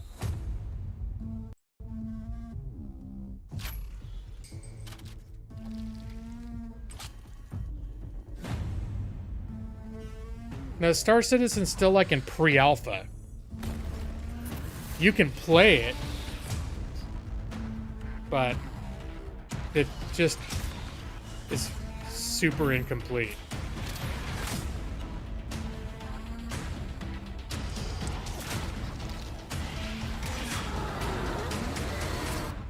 Yeah, this is sort of like a Left 4 Dead type game, but with alien swarms.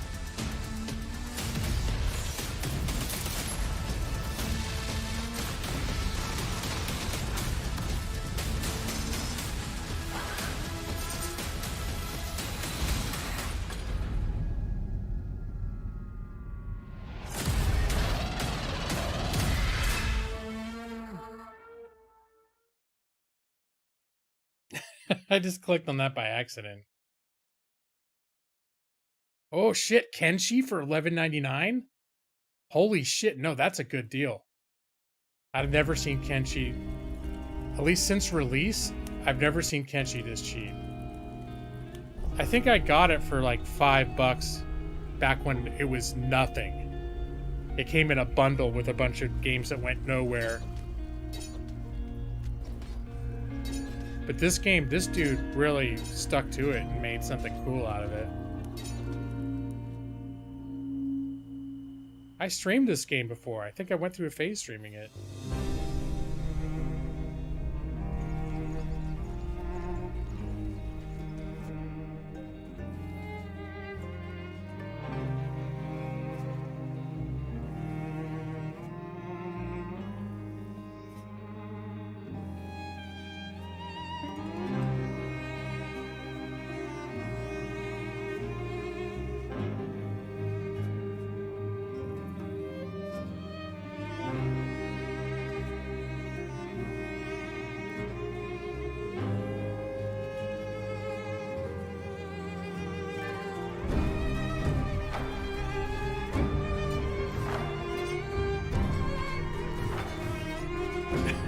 I implore you to play it.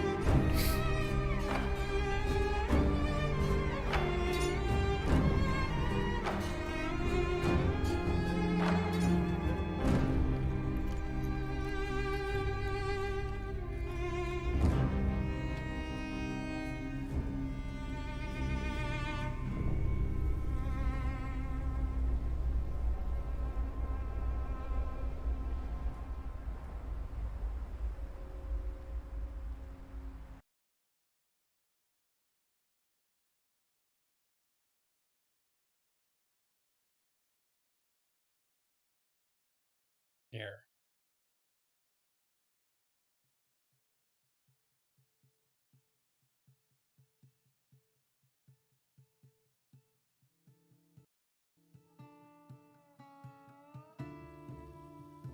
Hey, look, that's back when I had all this shit tracking my subscriber count and stuff. Boy, that's been a while. Nick, I want to ask your opinion on something. Oh, here we go. I'm toying. No, you have to hang. There we go. There. This is exactly where I was going to bring you to. It's just you got antsy.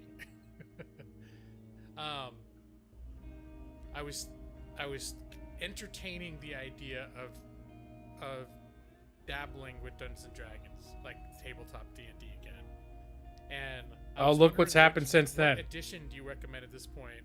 If I'm gonna do, I mean, basically, the last thing I played was 3.0, and I know there's probably tons of other RPGs. This is back when Chauncey came out of her cage. Edition, it sounds like 5th edition. Chauncey used to come out of her cage and not just sit there and try and lay eggs and make massive toxic projectile dumps.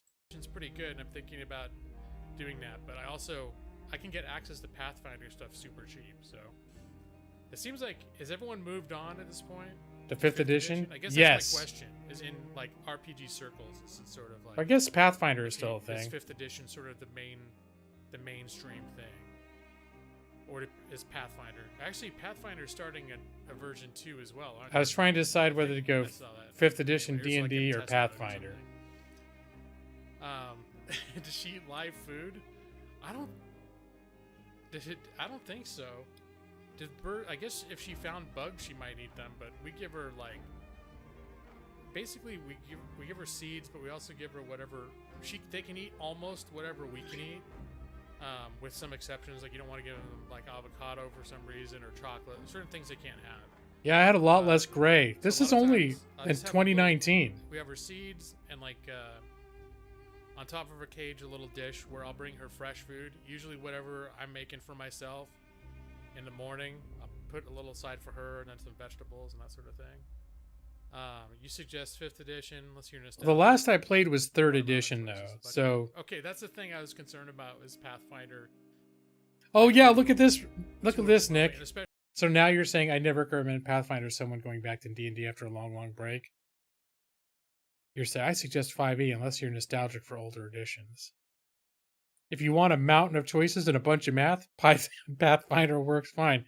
So basically, the answer that you gave 3 years ago is a very great companion to the answer you just gave right now.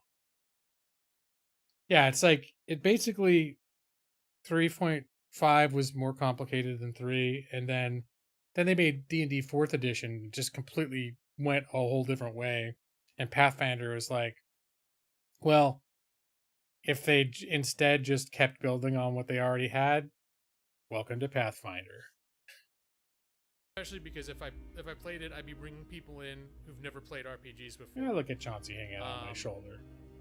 And I think it was just the thing, as I was looking at, I guess 5th edition is not that expensive. I was at a bookstore where it was super expensive, and I actually did look on Amazon. Remember the timer? I tried to The limit Amazon myself to 10 minutes. Copy is cheaper than the used copy at Oh, Powell's what happens Books when I in hit downtown 10, 0? Portland. Powell's Books used to be really cool. It's my favorite place. This huge bookstore in downtown I thought Portland. I didn't doing have an used alarm books. or something that At would some go point, off? since we've been gone, they've gotten expensive. Their used stuff is not cheap anymore. 5th edition would be good for anyone newer. Okay, then I think that's what I would pursue. Then, and that's sort of what I was feeling it would go, but and Hey, look, it's I started Garriman. having fun with it, but it still wasn't done yet. They only had 1/4 of the world, and a lot of stuff wasn't done. And I just got it came out in full release, so I guess more. I think that's why more videos. I started building my base. Who do we got here? Couple like the last few weeks, because it was in full release about 2 months ago. Hold Yeah, on. it's very unique and it's very cool. Got to go to the most recent one. Tied to a certain place, and then you just have a dude. You can have up to a couple dudes standing there. And I think if I upgrade it further, it can be completely automated. Nick, it didn't tell you. Oh yeah, it was Bard How Pritchard. you doing, Bard. man? Good to see you. Yes, you have to wield the blade of my ancestors. Well, I've been making new blades, but yeah. So then I'm making more iron plates over here, and then this thing turns iron plates into steel bars, which makes more advanced stuff. I guess I'm missing a reference to this blade of the ancestors. But yeah, so now my base, I keep expanding it. So like, originally I had... At a certain point, I guess I wasn't streaming anymore. At a certain point, I recustomized everyone in the base after you guys. So like, I remember, I think Joss, you were one of the wall guards. You and Nick were wall guards. I think I kept Brad named as Bard, but I might have changed it to Bard Pritchard. Oh yeah, I gotta keep the volume down. I had 2 gates, but you get assaulted every now and then. He's and very litigious. They'll take down the gates like nothing. So I added a mod that made the gates a little bit stronger. Like, the gates shouldn't be getting torn down in 30 seconds. I mean, having something that makes the gates stronger. I've been getting invaded. Well, I've been playing this. I've had this base for a couple weeks. So you get in-game, you get invaded like maybe once a week or so. and they'll go to a gate. They'll go to your nearest gate and try to tear it down. And if they get inside, they'll rip everything up. And at this point, my guys are starting to get good enough at fighting that they can fight them off, but your people get injured. Like, their body parts get injured, and they'll pass out, and they can die, and all sorts. And it's permadeath. So it's nice to make sure that if you're going to fight, it's in a nice controlled environment. So if a group of 30 dudes runs up and assaulting your base, and you've only got 8 people here, now I basically have 2 layers. There's this gate, and then I've got harpoon guns. These are electric-powered harpoon guns because I got power now. And I have 2 people who are just up here all the time. They're just up. Their whole job is to be up here. And when there's an actual assault, I've got more guns, so I send more people up. Oh, here we go. Oh, these guys are coming back for revenge. Okay, this is... Let me see. Yeah, then YouTube, I don't know what... This is very compelling. I'm just going to watch this now. Okay, these guys... Okay, so here we go. These guys are attacking. Let me see who they are. These are Band of Bones. So this is someone that raided me before, and apparently this is a group that is getting revenge because I killed a bunch of their people before. It doesn't matter. I mean, there's a whole faction system here. So the Band of Bones, well, I guess it's not too... They're not used to me actually being able to kill them. Usually before, I would just run away. My whole group would flee the base and run 2 miles away to the nearest town with guards. But we don't have to do that anymore.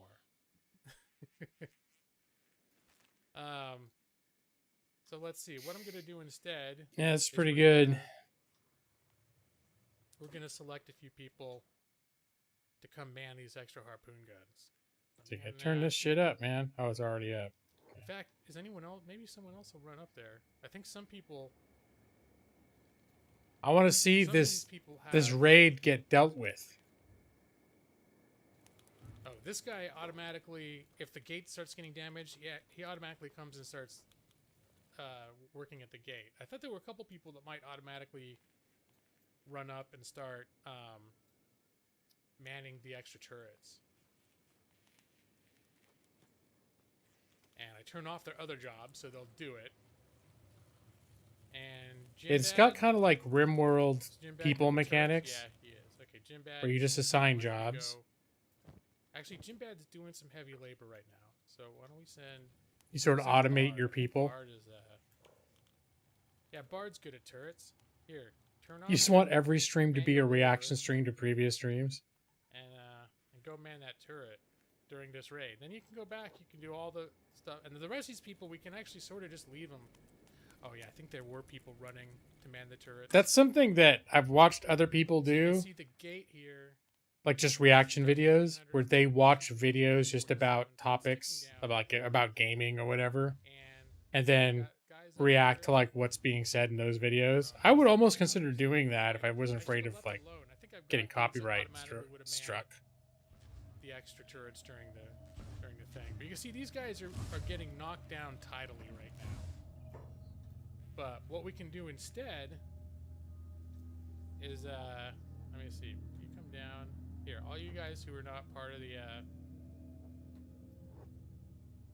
you all come down here. In fact,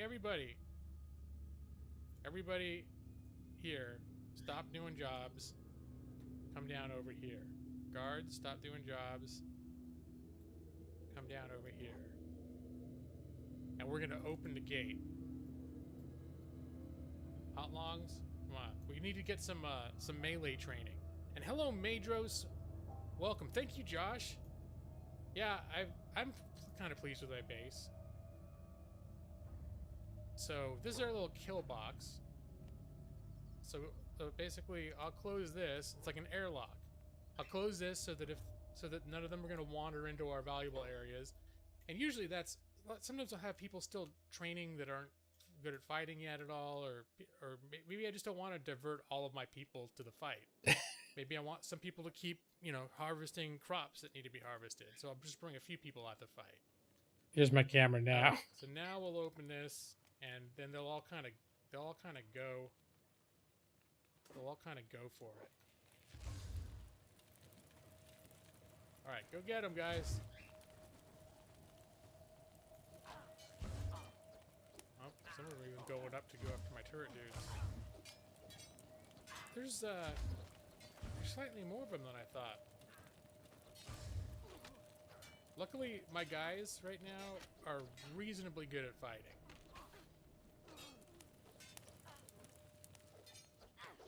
And I've got... You can see we're slightly better equipped. Like, these guys are attacking with iron poles and stuff, and we've got these giant weapons. Oh, some of our guys are getting hurt, though.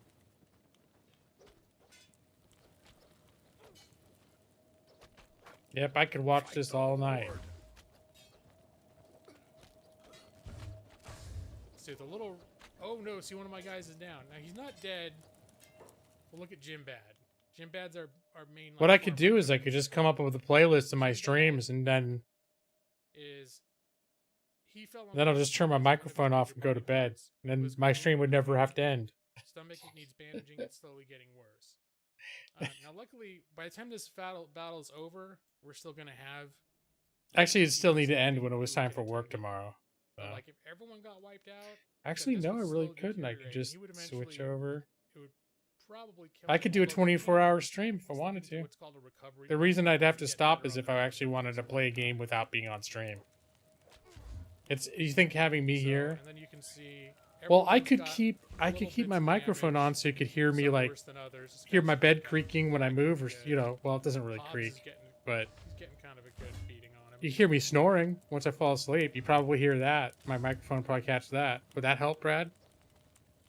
Let's see. And, like, this bandit, this person, you can see that their leg is, like, just a floppy limp. So, I think we're about to clean up here.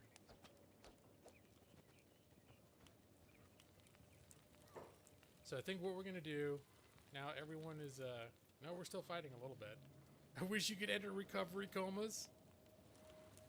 Had real-time gore. Well, there's a little bit of gore, but it's not like spraying blood. Looks like somebody knocked Jim bad. All right, I think we're knocked done him fighting. out. So what we'll do now is we're going to have everyone come down here, and we're going to have a big medic party on each other. You can designate some people to be medics. Look at them all medicing each other. Looks like... it's a very caring group. Okay, Jim Bad is still down. Somebody needs to carry his ass inside. We're going to need to start taking some people to bed. So who's in... Oops, my traveling party. Let's see who's the least hurt right now. Jafar? I think Jafar is... But Jafar needs to work... He's going to work on the gate, though. Yep. He's our current designated engineer. So why don't we have Bard pick up Jim Bad? Oh.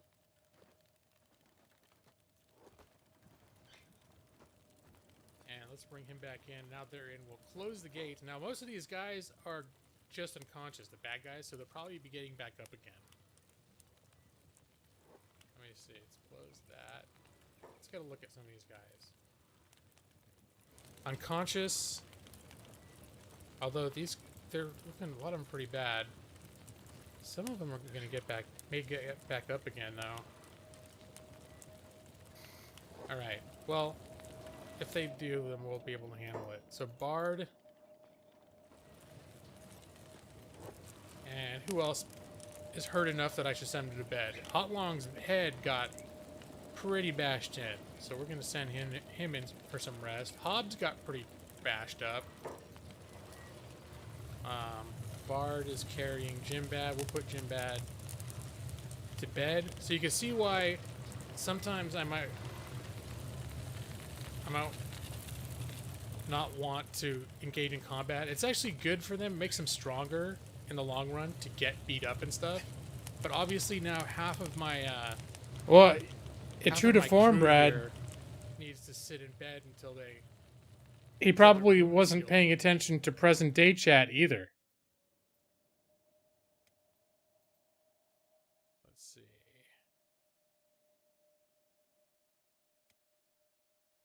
We'll turn everybody's jobs back on. Molly?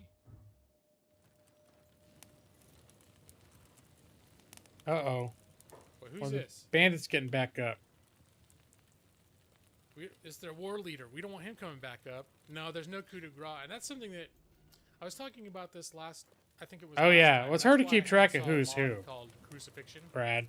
which is pretty grim, but the reason for it is that the developers made it the rules so that the same rules that apply to everyone else apply to you as well. And because there's permadeath in this game, they don't want to make it super easy for your own people to be permanently killed. So they've made it. They've removed that ability, or they're not going to implement ever that ability into the game. If someone's down, you can just hit a kill button. Because if they did, then that same kill button would apply anytime your guys got knocked out, and it would get used. So the mod adds things you can put them into that slowly wound them until they're dead. Nothing like crucifying a guy to prove a point. No, it's more just it's more crowd control than anything else. Okay, now it's looking like. Yeah. Okay, he's down. So maybe. Well, yeah, and I can see where it is. There is a lot to learn for the game. But maybe we take Molly. But in some sense, there is. And maybe we put Molly The learning curve can be gentle. It's just that you end up, as you're playing, you do have to look at like wikis, and you'll end up having to do research to figure out all what to do. But when you first start, like you can make it where you just start, you're basically just one person, and you're not managing all this stuff, and it can start out real basic. At this point, It'll start out more like just a sandbox survival game where you're just a person trying to make sure like you're scraping together enough money to eat. I guess the cleaver for 774. And then you build into the complexity. So I know I played for a long time before I ever started building a base or managing a group of people. But now that I know how to do that, if I start a new game, I'd be, working towards doing that as soon as I could. Well, Brad, you're the one that just said it's definitely interesting, but you're worried about the time it would take to learn it. But, yeah. You're like, I thought it looked interesting until you used the word sandbox and survival. Now I think it's garbage. Because you use the words that I don't like. Hey, Brad, you're being very particular this evening. Most nights you're really easygoing. You're very positive about everything. You're like, oh, that sounds really cool. Oh, I love that idea. Wow, that game looks awesome. I love the graphics in this game you're playing, Gaming Lawyer. And the katanas work really well. Where you have these other things that are twice as big, twice as heavy, and only worth 1/3 of the cost. So earlier in the game, before you have all this manufacturing stuff, then you rely a lot on picking these dudes, The early game is not interesting, which is an issue. Yeah. And selling it in town, especially when you first start. The best idea. Well, and I think you can actually start the game. You might be able to start the game with a group, but I can't remember though. There's a bunch of different starting conditions you can choose from. And when the guys are on the ground, then you loot them. And so that's like. Yeah, Brad's always like, play more Dead by Daylight. That's a good way to make money. Okay, this person. I mean, if he had more like a lighter. Okay, this person's not gonna be able to fight back. Like she was just like, hey, why don't you play some baseball? And then I might do that. But he always wants me to play Dead by Daylight, which I'm just not in the mood to play that a lot. It's too stressful.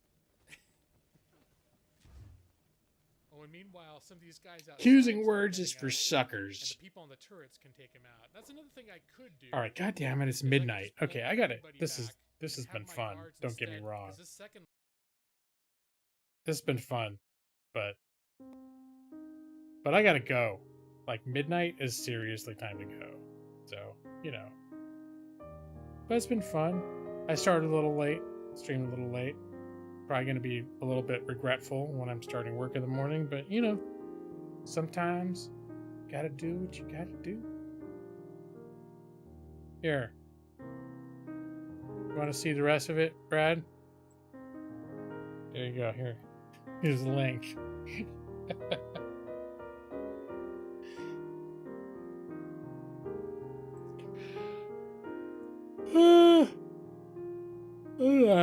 I'm getting pretty sleepy too.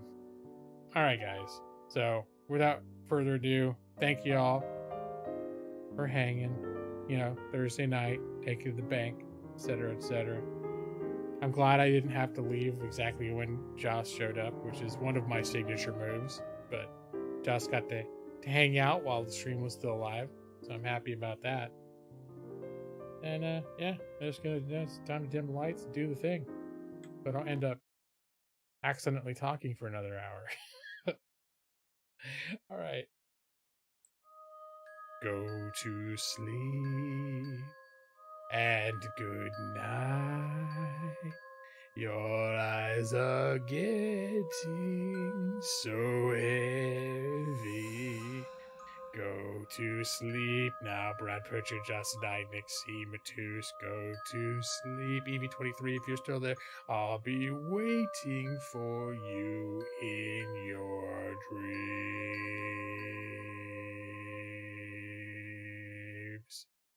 Ethan, I don't know if he's still there. And also Tyler. I don't remember who Tyler was, but he acted like he knew everybody.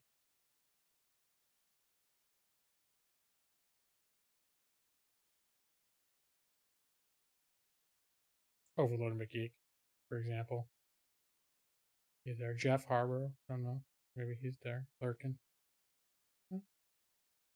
Yeah. Stone. Not sure what happened to Stone. James Baker, he had to leave. Alright, I think that just about covers everyone I saw on the stream tonight.